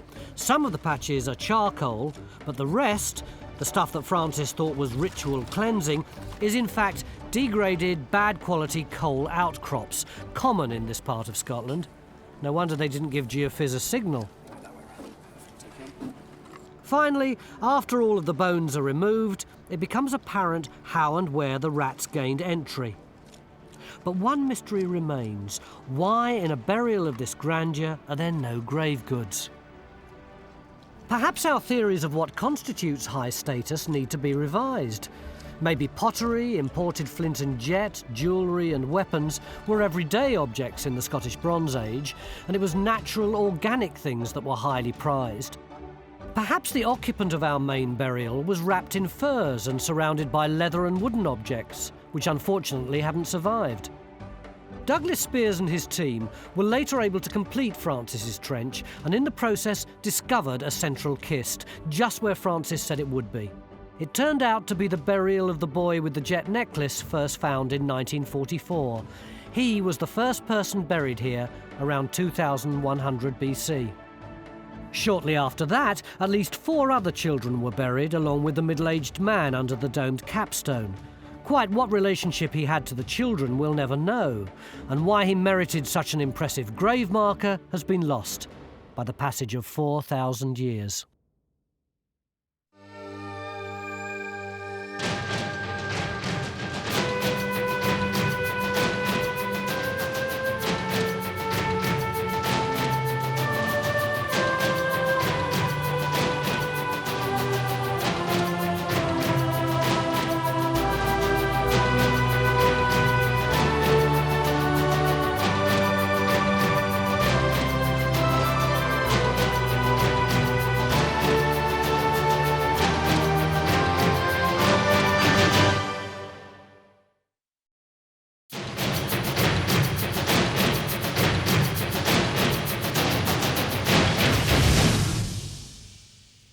I'm in the Cambridgeshire Fenlands. This is the new Millennium cycle path, and right here it's going to cut through one of the most important Bronze Age sites in Europe, Flag Fen.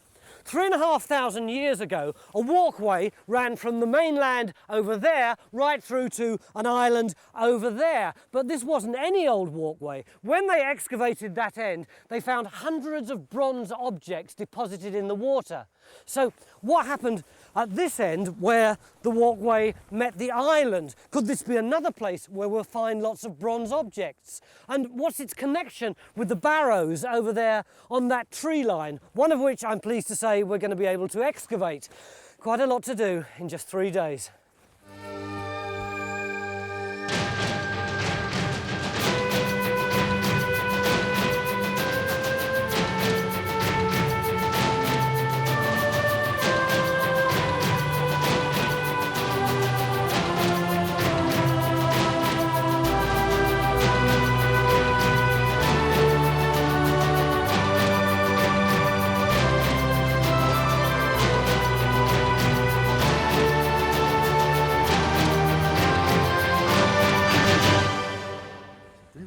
Francis, what was this walkway? What was it for? Well, it was much more than a walkway. It was a way across the fen, but it was also a barrier, it was a defensive wall, and it was a place where people offered the most incredibly valuable items into the waters. But if we don't find any of these valuable objects, then all we're going to be excavating this week is sodden wood, isn't it? No, because it's much more important and exciting than that, because most of the archaeological evidence for the past, probably over 90%, is made of things like wood and leather, and it just rots away, and we never find any evidence of it. So when we actually get preserved wood, it's tremendously important. It tells us about the wood they're using, the woodworking techniques. We might get a dendro date, tells us about where they're managing the forests and all the rest of it. So it's fantastically important. And are we sure that it goes in this direction? Well, you've got it in the preservation hall excavated there, haven't you? Yeah. And you found bits of it under the cycleway. Yeah, just little scraps, post holes. So that means that where we are now, we're actually walking along it. This way. Yeah. What would there have been on either side? For that side. The wooden trackway ran across the low-lying fenland which flooded in the wintertime, forming an island. These oak posts are the remnants of this trackway. They were driven into the ground more than 3,000 years ago, and now they're being conserved inside this preservation building. By measuring the distance from the edge of the building to the centre of the posts, our landscape surveyors can find exactly where the posts continue outside. In this way, they can help Francis place a trench right over the trackway. Well, we want to head towards the dry island. Now, when we find the posts in that cycleway slot, we mark the centre of where we got the holes with a bit of red and white hazard tape you can see on that post line. Can you see it? I can see it, yeah. On the fence post. Yeah. So if you keep me on the right line, I'll stop when I think we're nice and wet. Okay. You decide where you want your hole, and then I'll... About here, it's a bit of a dip. Okay. Come back slowly, bit more, keep coming. That's it. Right. That's the line. Oh, God, it's hard. Does the trackway still exist here, though? If it does, then Trench 1 should come down onto preserved wood and confirm that the trackway continues in this direction towards the island. But what was the relationship between the trackway and the round barrow further up the slope on the dry ground on Northey Island? Were they being used at the same time? We are so lucky. What is a round barrow? It's a Bronze Age burial mound, and it literally would have been a mound of dirt. I mean, now it's ploughed completely flat, so you hardly see it. But the fact is that it's going to be there, and whoever was buried inside was probably somebody of pretty good status. So do we think that the people who were buried in those barrows could have been connected in some way to the walkway? I hope so. Yeah, I mean, I have a pet theory here. And my pet theory is that those barrows were in effect the houses of the dead on an island of the dead. I'm convinced, aren't you? Yeah. So when are we going to start digging? Now. At this stage, nobody can be sure that this is actually a round barrow. But this aerial photograph certainly does show a circular feature which has been partially cut off by the road. It seems clear in this photograph. But how does it look on the ground? Mick? Yeah. Where's the barrow? Here, in front of us, is where it actually is. Where? We're basically standing on it. But this is lower than the road. There's nothing here. It's been pretty ploughed out, hasn't it? Yeah. So how do we know there was ever anything here at all? Well, we had the aerial photographic evidence which showed that there was a semicircular feature basically around about here.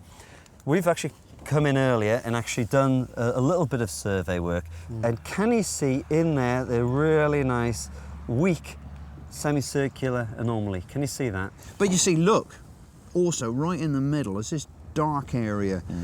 And that could be the primary burial. It could be an inhumation or it could be a cremation. But we'd expect other burials, these secondary satellite burials, later probably out in this sort of area here. And these later ones might be more the sort of date of our timber work down there. So how big is this thing? Well, it's about 20 metres, I guess. I mean, well, let's actually mark it out.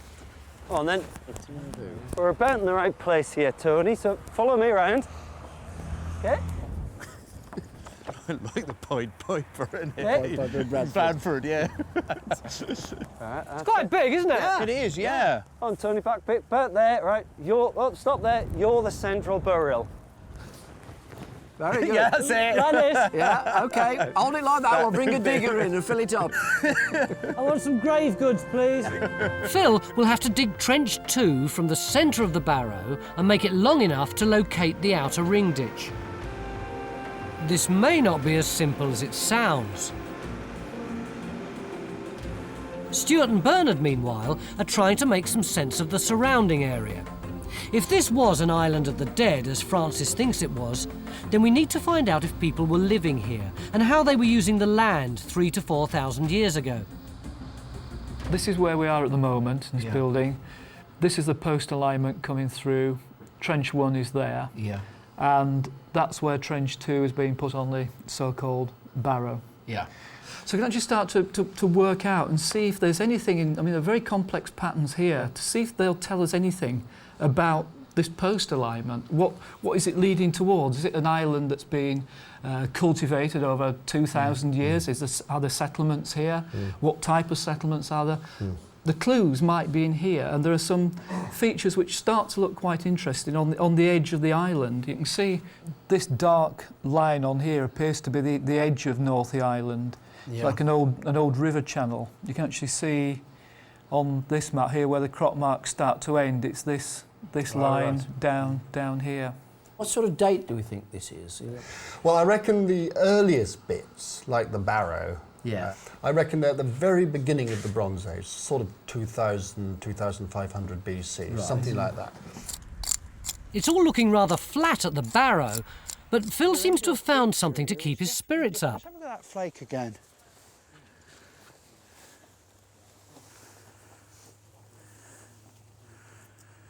Wherever has hit it has seated the blow quite well back. If that's a plough, the plough tends to just nick against the edge and you don't get any depth there. You don't know width at the top. And the quality of the raw material, all the gravel around here is absolute rubbish flint. You wouldn't consider making tools out of it. By God, you'd think of making a tool out of that. Beautiful quality, look at that. Not a flaw in it. So yeah, I have to have a little bit of faith in this. I think we could be in with a good chance. If the Barrow is early Bronze Age, as Francis thinks it is, we need to find out what its connection is with the Trackway. Oh, wow, look at that. Gosh, is that... At Trench 1, the oak posts are beginning to show through. Yes. That looks to me like oak. Yeah. It's remarkably well preserved. Really? It's remarkable. So do you reckon they're coming up in a line, Jenny? It's a bit hard to tell because we've only got 2 at the moment, so Oh, right, yes. I think we'll have to wait. But even so, are they roughly in alignment with the track? I think so, yeah. Oh yes, I think they're in a line. And Would we expect to see any signs of any marking on the edge of the axe marks or whatever on the edge there? no, not that. That's a split face. That. Oh, so right. That's So actually where it's been split in half. And you get that on oak trees. I think because oak was so valuable, they tended to divide the trees up. And as saws hadn't been invented, you split them. By pushing wedges in and then doing them that. apart, Yeah. When they excavated the Trackway at the mainland end under this power station, they found hundreds of bronze artefacts which had been dropped into the water. Most of the objects seem to have been placed in the water on the landward side of the Trackway. In the Bronze Age, these objects must have been really valuable. So why would people throw them into the water? That's the sort, this is broken, isn't it? Was it like that when you found it? Yes, yeah, actually we found this bit, which joins on there obviously, about sort of a metre away. It wasn't very far away at all. And it's actually broken on a casting floor. So right, yeah. Oh yeah, I can see where the faults are now, and that's actually the bubbles in the metal. That wouldn't have been any use then, would it? No, that's where it failed. And you'll notice, it's very bent, isn't it?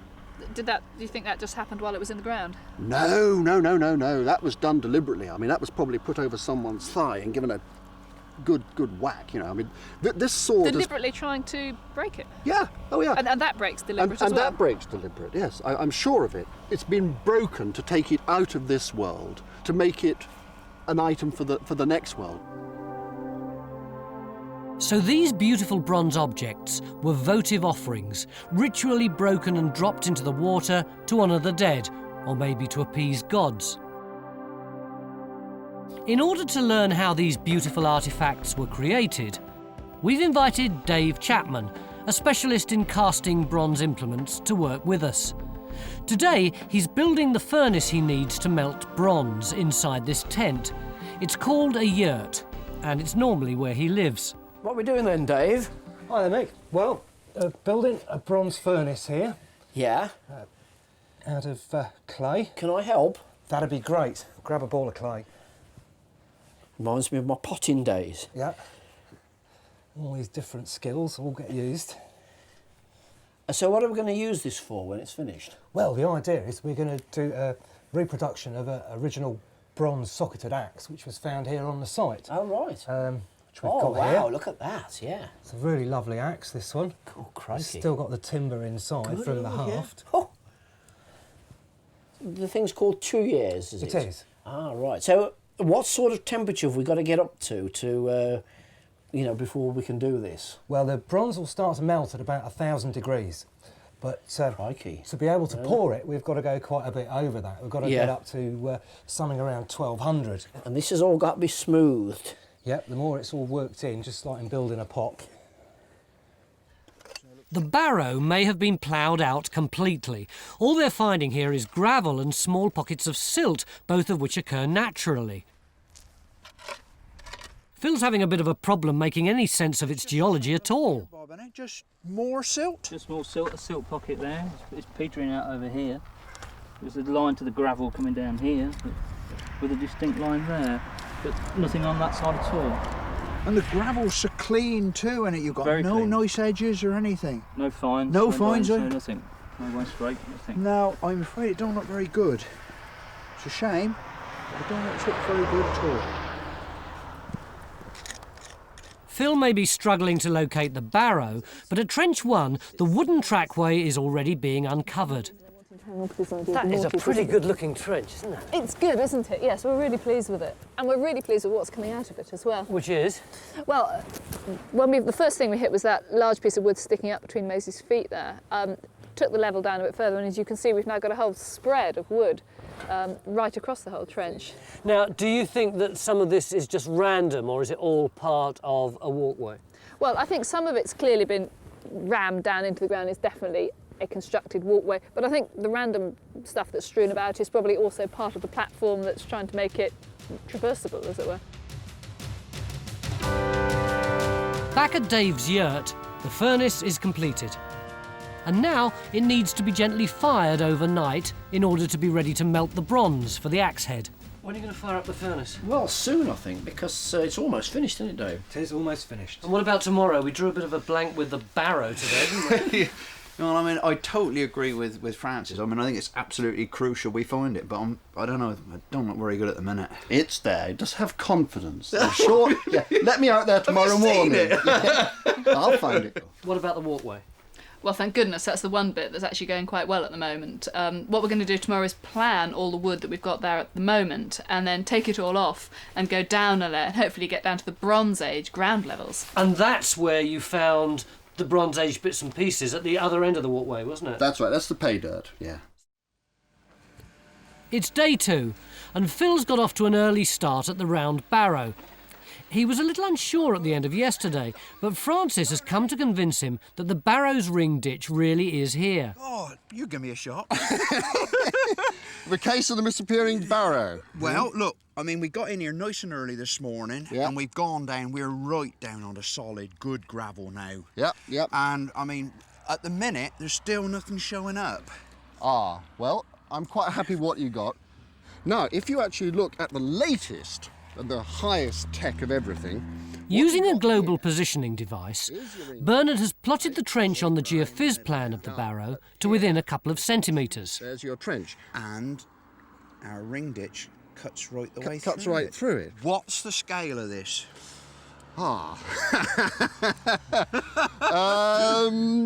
Pass.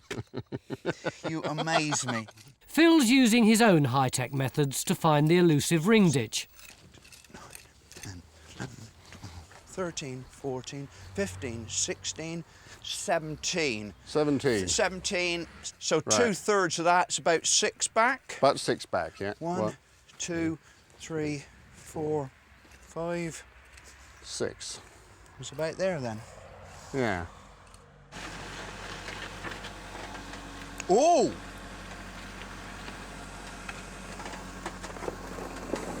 Ah!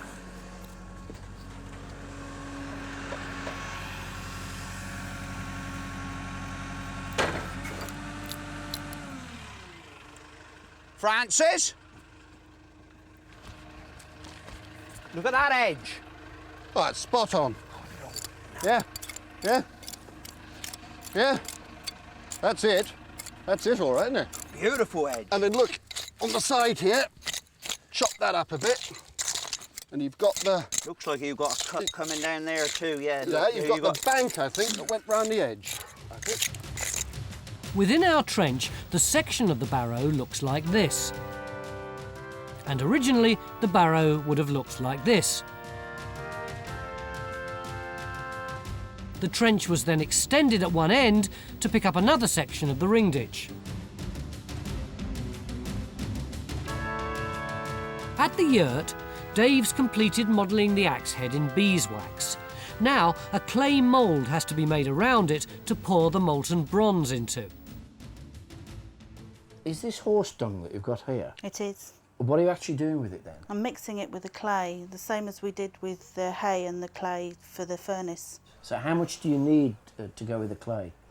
1/3 dung to 2/3 clay. Right, okay. What happens to it then? Then we have to cover the waxes, which we've finished, in the clay mix. Is there anything I can do to help you with that then? Well, that'd be great, actually, yeah. If you could take little bits of clay and dip them in the water and then work them until they go quite soft. Yeah, that's good. Get them really nice and soft, because then they'll press onto the clay surface and cover it really smoothly. Right, okay, I'm doing that.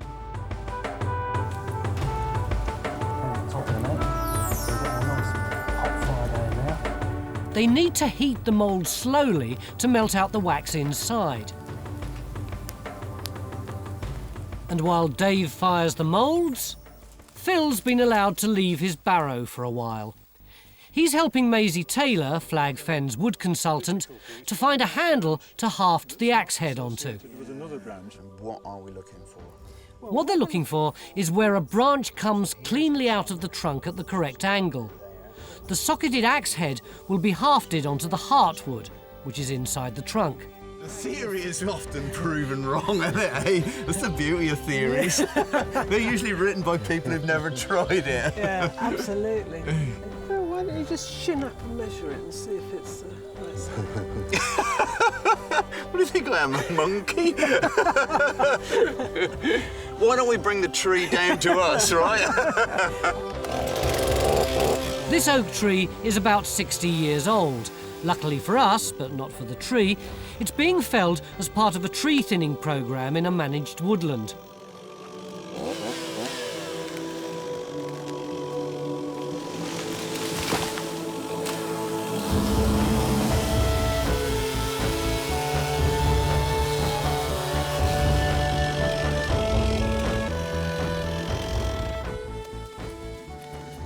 It's a very large handle, Maisie. Yeah, I said you got a lot of wood to take out of that.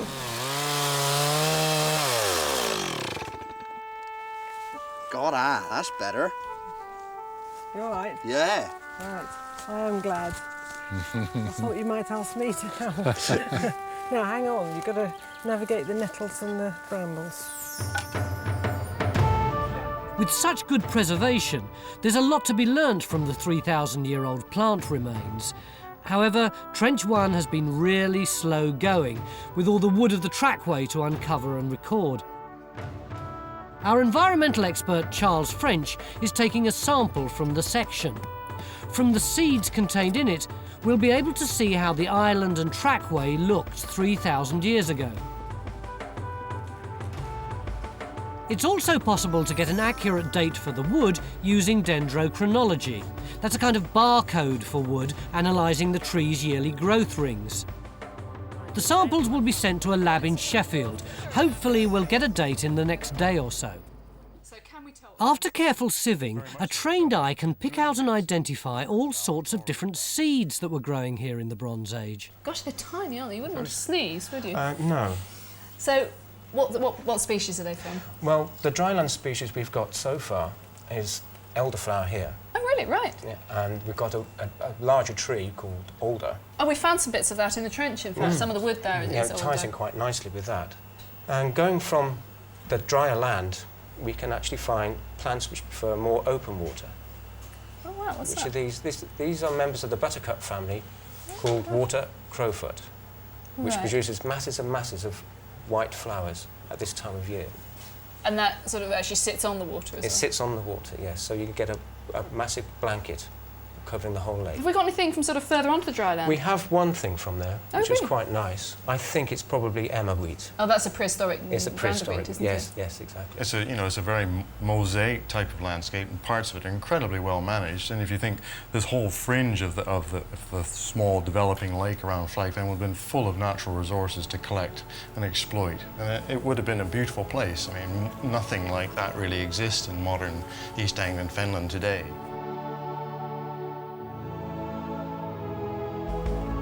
Victor's been making his own interpretation of Flagfen in former times. That's a gory thing in there. They're actually burning a body, you know, it's a cremation that they did.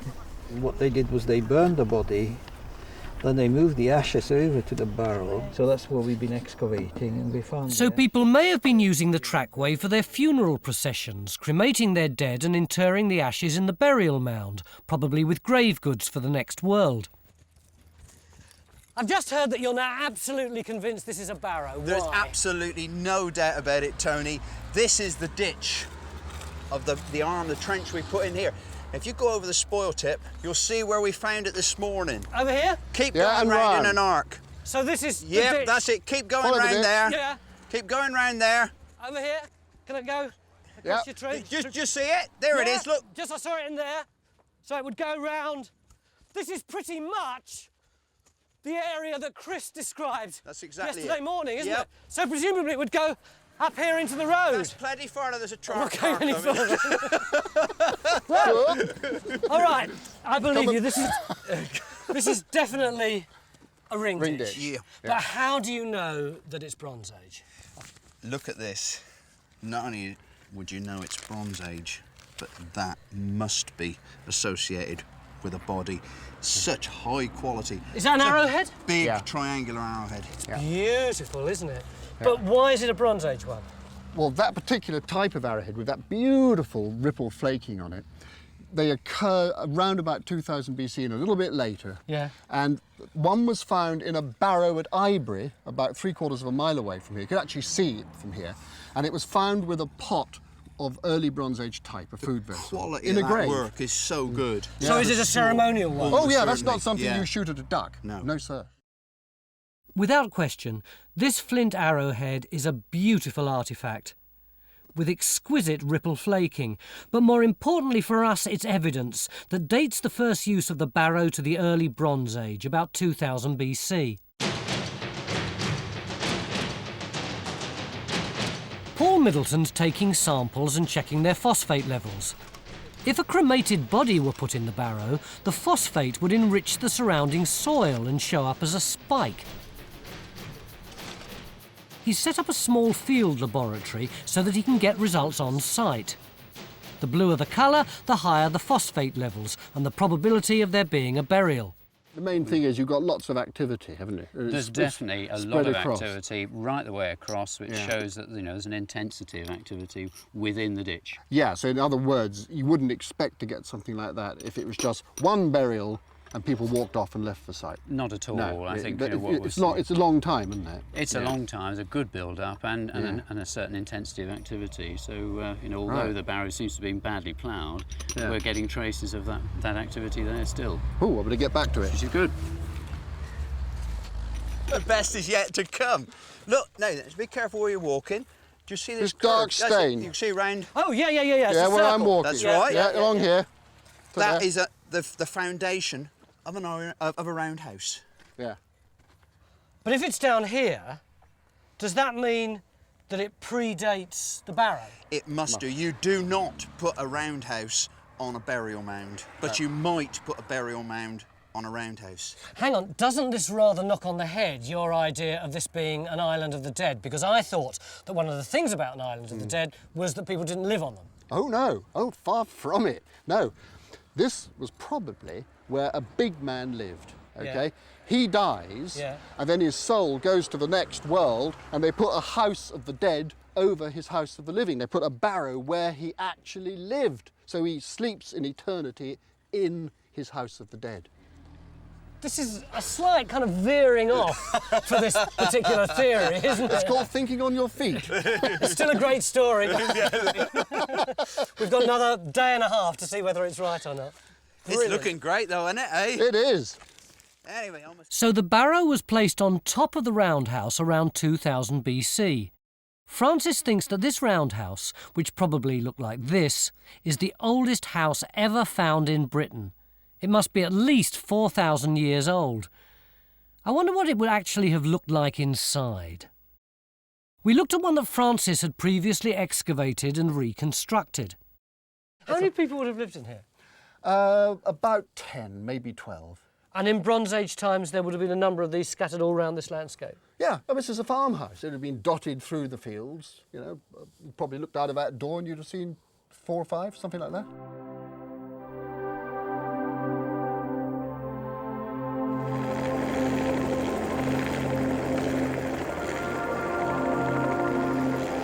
Stuart and Mick are trying to get a better look at the area from the air. They're really interested to see if they can find the place where the trackway would have met the island. Right. This is Northey Island. Yeah. This is where the Causeway was headed towards, and presumably in prehistory, these little islands of higher ground were prime territory for settlement. Well, hunter-gatherers, then settlers, farmers and so on. And then you can see our trench very clearly. That's trench 1, isn't it? Trench 1 with the timber. So as we come round now, we're looking back down the alignment towards the power station, aren't we? Yeah. And what we've got to do now, I think, is dig a bit to the east or to the left of that trench, haven't we? Further away from the building. Yeah. That's where you're going to get the transition from the wet ground onto higher, up drier onto the ground. higher ground, yeah. Mick's looking for the point where the trackway joined the island, so Carenza can open Trench 3. If it's the same as the mainland end, then this is where votive offerings may have been placed in the water. Carenza and Mick are taking samples from the subsoil, trying to find where the peat finishes and the island's gravel begins. When they find the landfall, they'll open Trench 3. What we really want to do is put in a long, thin trench that will catch the edge of the trackway. We won't, if we find wood of the trackway, we won't go down into it at all. We'll carry the trench along until we get to the edge of the trackway and then go down at the edge of the trackway, which is where we hope we'll find any artefacts that were being thrown off the edge of the trackway into the water. How long before you can start? Well, we're there, aren't we? We're there. We can bring the machine in now and cut our trench back across that way. 4 o'clock. We're going to start it now. If you clear off, we'll get on with it, right? Can I believe you? Yeah. I'll just stand a little way off. Katie, bring the machine in.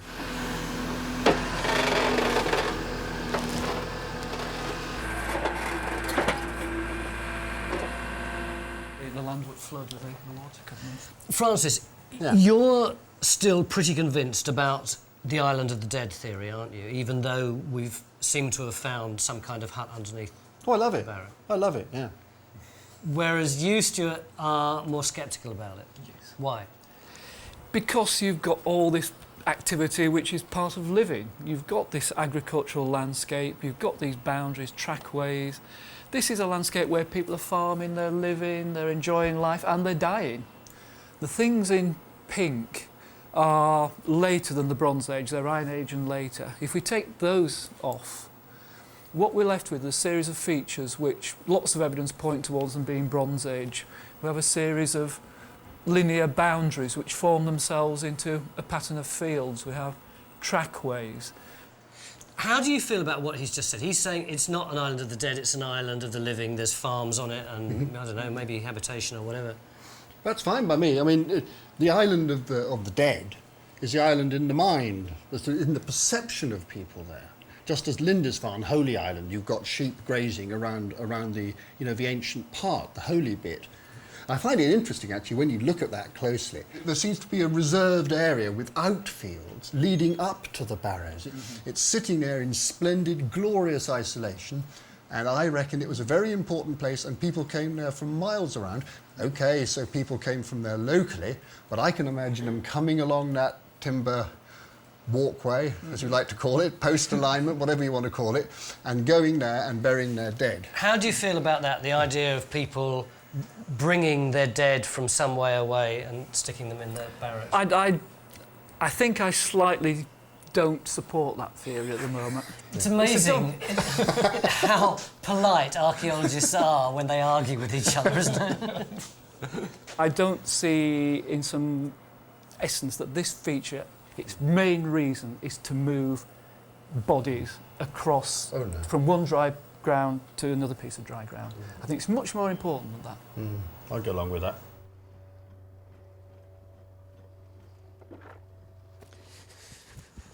It's been a really frustrating day in this trench today. The idea was that we'd get rid of all this late Bronze Age wood here so that we could get down onto the earlier stuff underneath. But before we could do that, we had to record all the later wood. And that recording has taken all flipping day. We've had to draw every single knot hole, I think. So we've now decided we haven't got time to excavate any further in this whole trench. We're just going to excavate in this area. So hopefully, by this time tomorrow, we'll be down on the early Bronze Age stuff.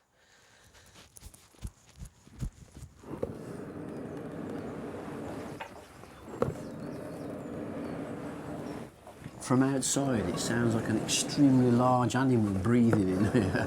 That's it, the fire dragon. Yeah, that's exactly what it sounds like. Yeah, we've got to keep feeding that fire because it's burning away pretty fierce at the bottom. Yeah. 99,000. There's your 1,000 degrees. At 1,000 degrees, the bronze in the furnace is beginning to melt. But to pour it, the temperature must be at least 1,150 degrees.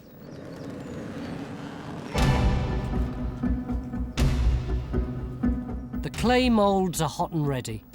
The firing has melted the beeswax and burnt out the horse dung, which makes them porous, so gases can escape when the bronze is poured into them.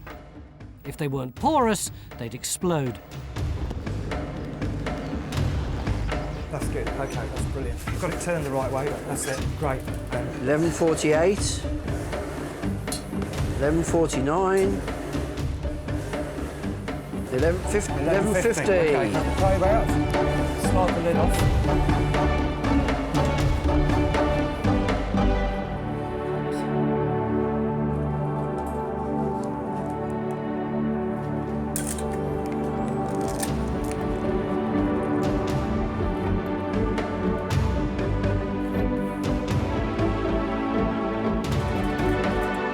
If Dave's been successful, we'll have a beautiful bronze axe head inside.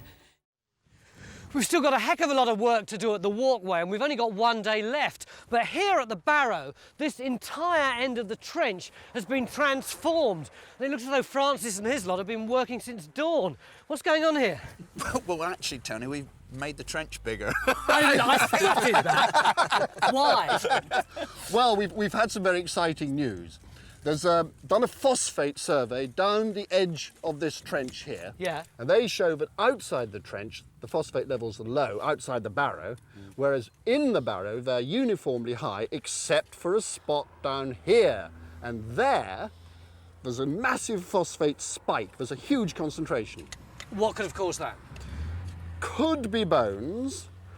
I know what you're thinking. It could also be a contented cow standing there and dropping cow pats 3,000 years ago. So it's either an early Bronze Age noble or it's dung. Well, there's loads of other things it could be as well. Like what? Well, it could be a mole. Right? And this is right in the centre of where the ring ditch is. And it's also the place where we found the flint arrowhead. How are we going to find out? Do we just do a simple, small excavation? Yeah, very careful hand dig, looking out for bones. When you see grinning teeth, then you stop. Yeah. The haft for the axe is coming on really well. Let's hope they've got an axe head to fit onto it after yesterday's bronze pouring.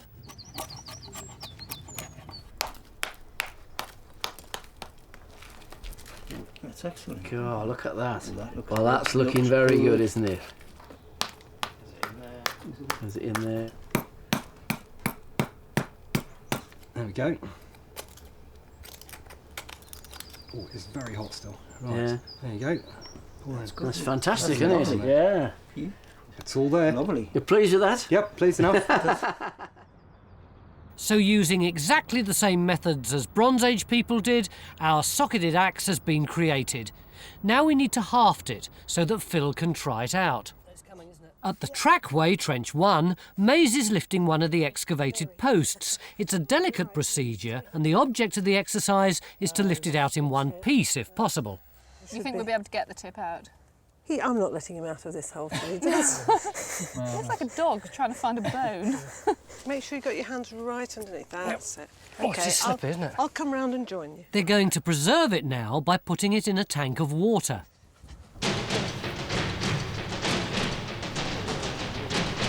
Yeah, certainly no gravels in, not hitting. There we go. Meanwhile, Stuart is taking more soil samples. What's that then? Right. I can see it's wet and orange, but what is it? Yeah, we've basically got sand. There's some silt in it, but we're looking at something laying down by water. Not. He's trying to prove his theory to Francis that the post alignment is more than just a trackway. Did you get any evidence to support your challenge? Yes, we did. We cut samples down through the soil. This is the post alignment, and the samples showed here quite clearly that we've got a river channel coming through here, an old river channel. So where the landfall of the post alignment is assumed to be is actually on a separated little bit of land. Now, if you look at the flood model that Ray's put together, over time the waters are coming in, they're retreating, they're advancing. With that information, as the flood waters come in, watch what happens. Yeah. Oh yeah. The post alignment ends on an island. Yeah. The Bronze Age farmers would have been, to some extent, scared stiff of what they were seeing. They'd see their land being taken from them, and they live off their land. They live on it. It's fundamental to their existence. Right. So why would what you call a post alignment end on a tiny little island? I think because what it's doing is making a statement in the landscape in terms of being a boundary. It's a symbolic boundary. It's against the threat of invasion by water, not by people. Yeah, but that's a fairly simple symbolic boundary, OK? I think there was a much more profound symbolic boundary in people's minds. And that's a symbolic boundary between life and death. And what reinforces that idea is that the finds that we make are all on one side of it. They tend not to be on Stuart's wet side. So they all tend to be in our territory? In our side, in our territory. Yeah. So, I like that a lot. So the sea level was rising at that time in the Bronze Age. The post alignment was both a physical and a ritual boundary. Carenza? Oh, hi there. Yesterday afternoon, this was going to be the really exciting trench. It was going to be from this walkway that our Bronze Age people stood and lobbed all their ritual Bronze Age implements into the water.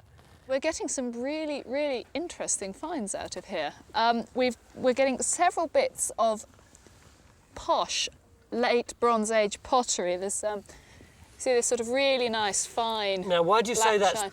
Posh? That just looks like a bit of old anthracite. That's really nice, black, polished. You imagine that when it was clean and new, that's been burnished. It would have been a really nice sort of black, shiny bowl. Yeah.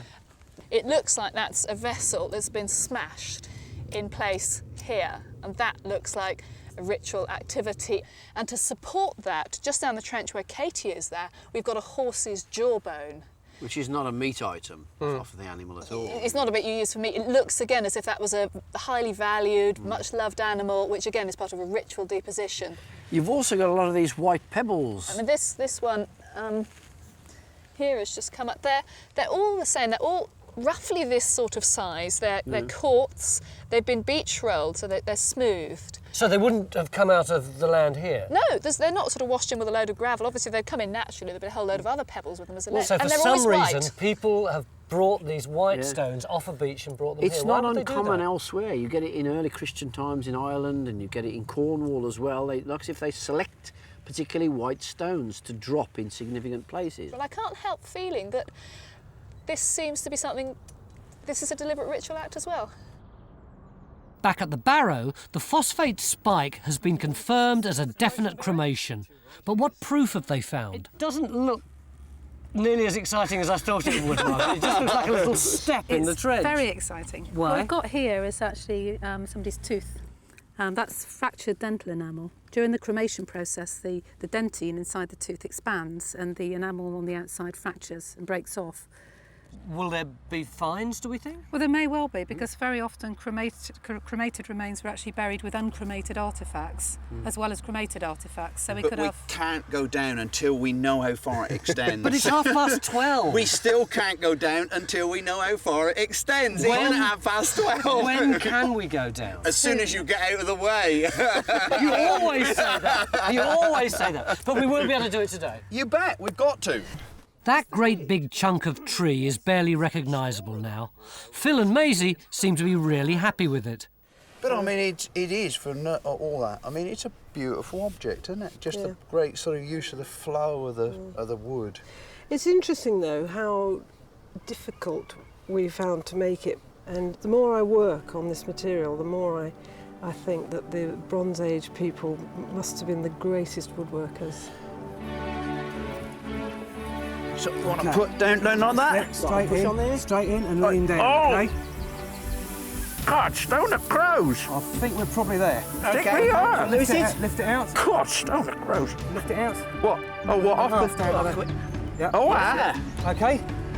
Right, I'm going to go cool this down. Good Lord, look at that. Look at here, look at that sap come out of there, look, don't. So where's he gone now? This is going to be a granny. Yeah, that one is a granny. The one before wasn't it? The one before was a reef. You reckon that's now ready for you to try it out, do you? Every bit, and it's waiting and I'm waiting too. Oh. Oh, that's all right, isn't it? Look at that. Look at that. So you get the imprint of the blade actually on the end of the stake. That's like the ones they find on the site. You can see how it happens now. It's coming off in parallel chips, really. Yeah. That's good, isn't it? That is good. Hey, That is good. And Look then at a bad that. point, you know, is it? You'd soon knock that in, wouldn't you? Yeah. You would. Oh wow, look at that. Oh, that's fantastic. You can actually see all the scoops of the axe marks there, can't you? Did you get the tip out of the ground in the end, Chris? Yeah. Oh, goodness. So that fits on sort of like that, does it? Amazing, I can see the cut marks here. Are they a bronze axe, presumably, if that's the date? Absolutely, no question. Yep, absolutely.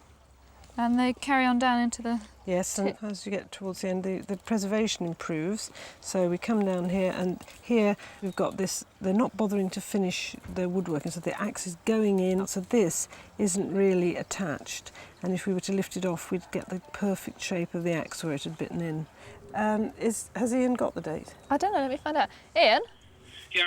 Hi there, have you got the dendro dates for those bits from Flag Fen yet? Well, they've just come through. Oh, brilliant. But we've not got dates for all of them yet. Oh, right, OK. Can you give me dates for any of them? Well, we've got dates for what you've called number 4. What's the date for that? For number 4? Yeah, so... Number 4, we've got rings running right out to 1090 BC. So the bit of wood is probably from the mid 1000s, so 1060, 1050 BC period. 1060 BC, Yeah. 1,000 years BC. That's fantastic. Yeah. Oh, that's brilliant. That's exactly the sort of date we were hoping for, really, wasn't it? Absolutely.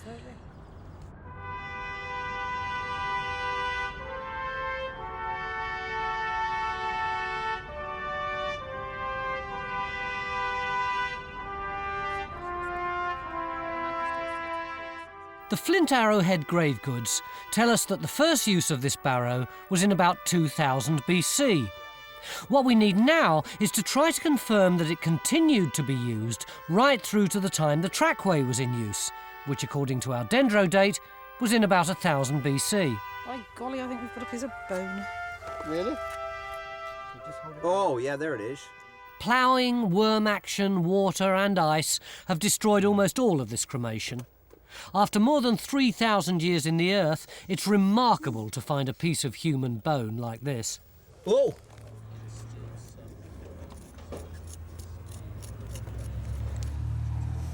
It comes from a little shouldered bowl or jar.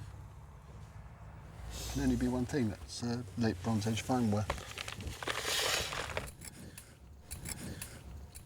It's exactly like the stuff they were finding on the post alignment. It's same fabric, same fabric, everything. That ties his dates back in again, So, doesn't yeah, it? it can only be that. Yeah. It's about 900, 900 BC or thereabouts. It's quite, I mean, that is an amazing it's exactly tie up, really, knowing that trackway and this monument were still being used, or were being used at the same time. Yeah, it's really nice. Proves it beyond any doubt. Oh, yeah.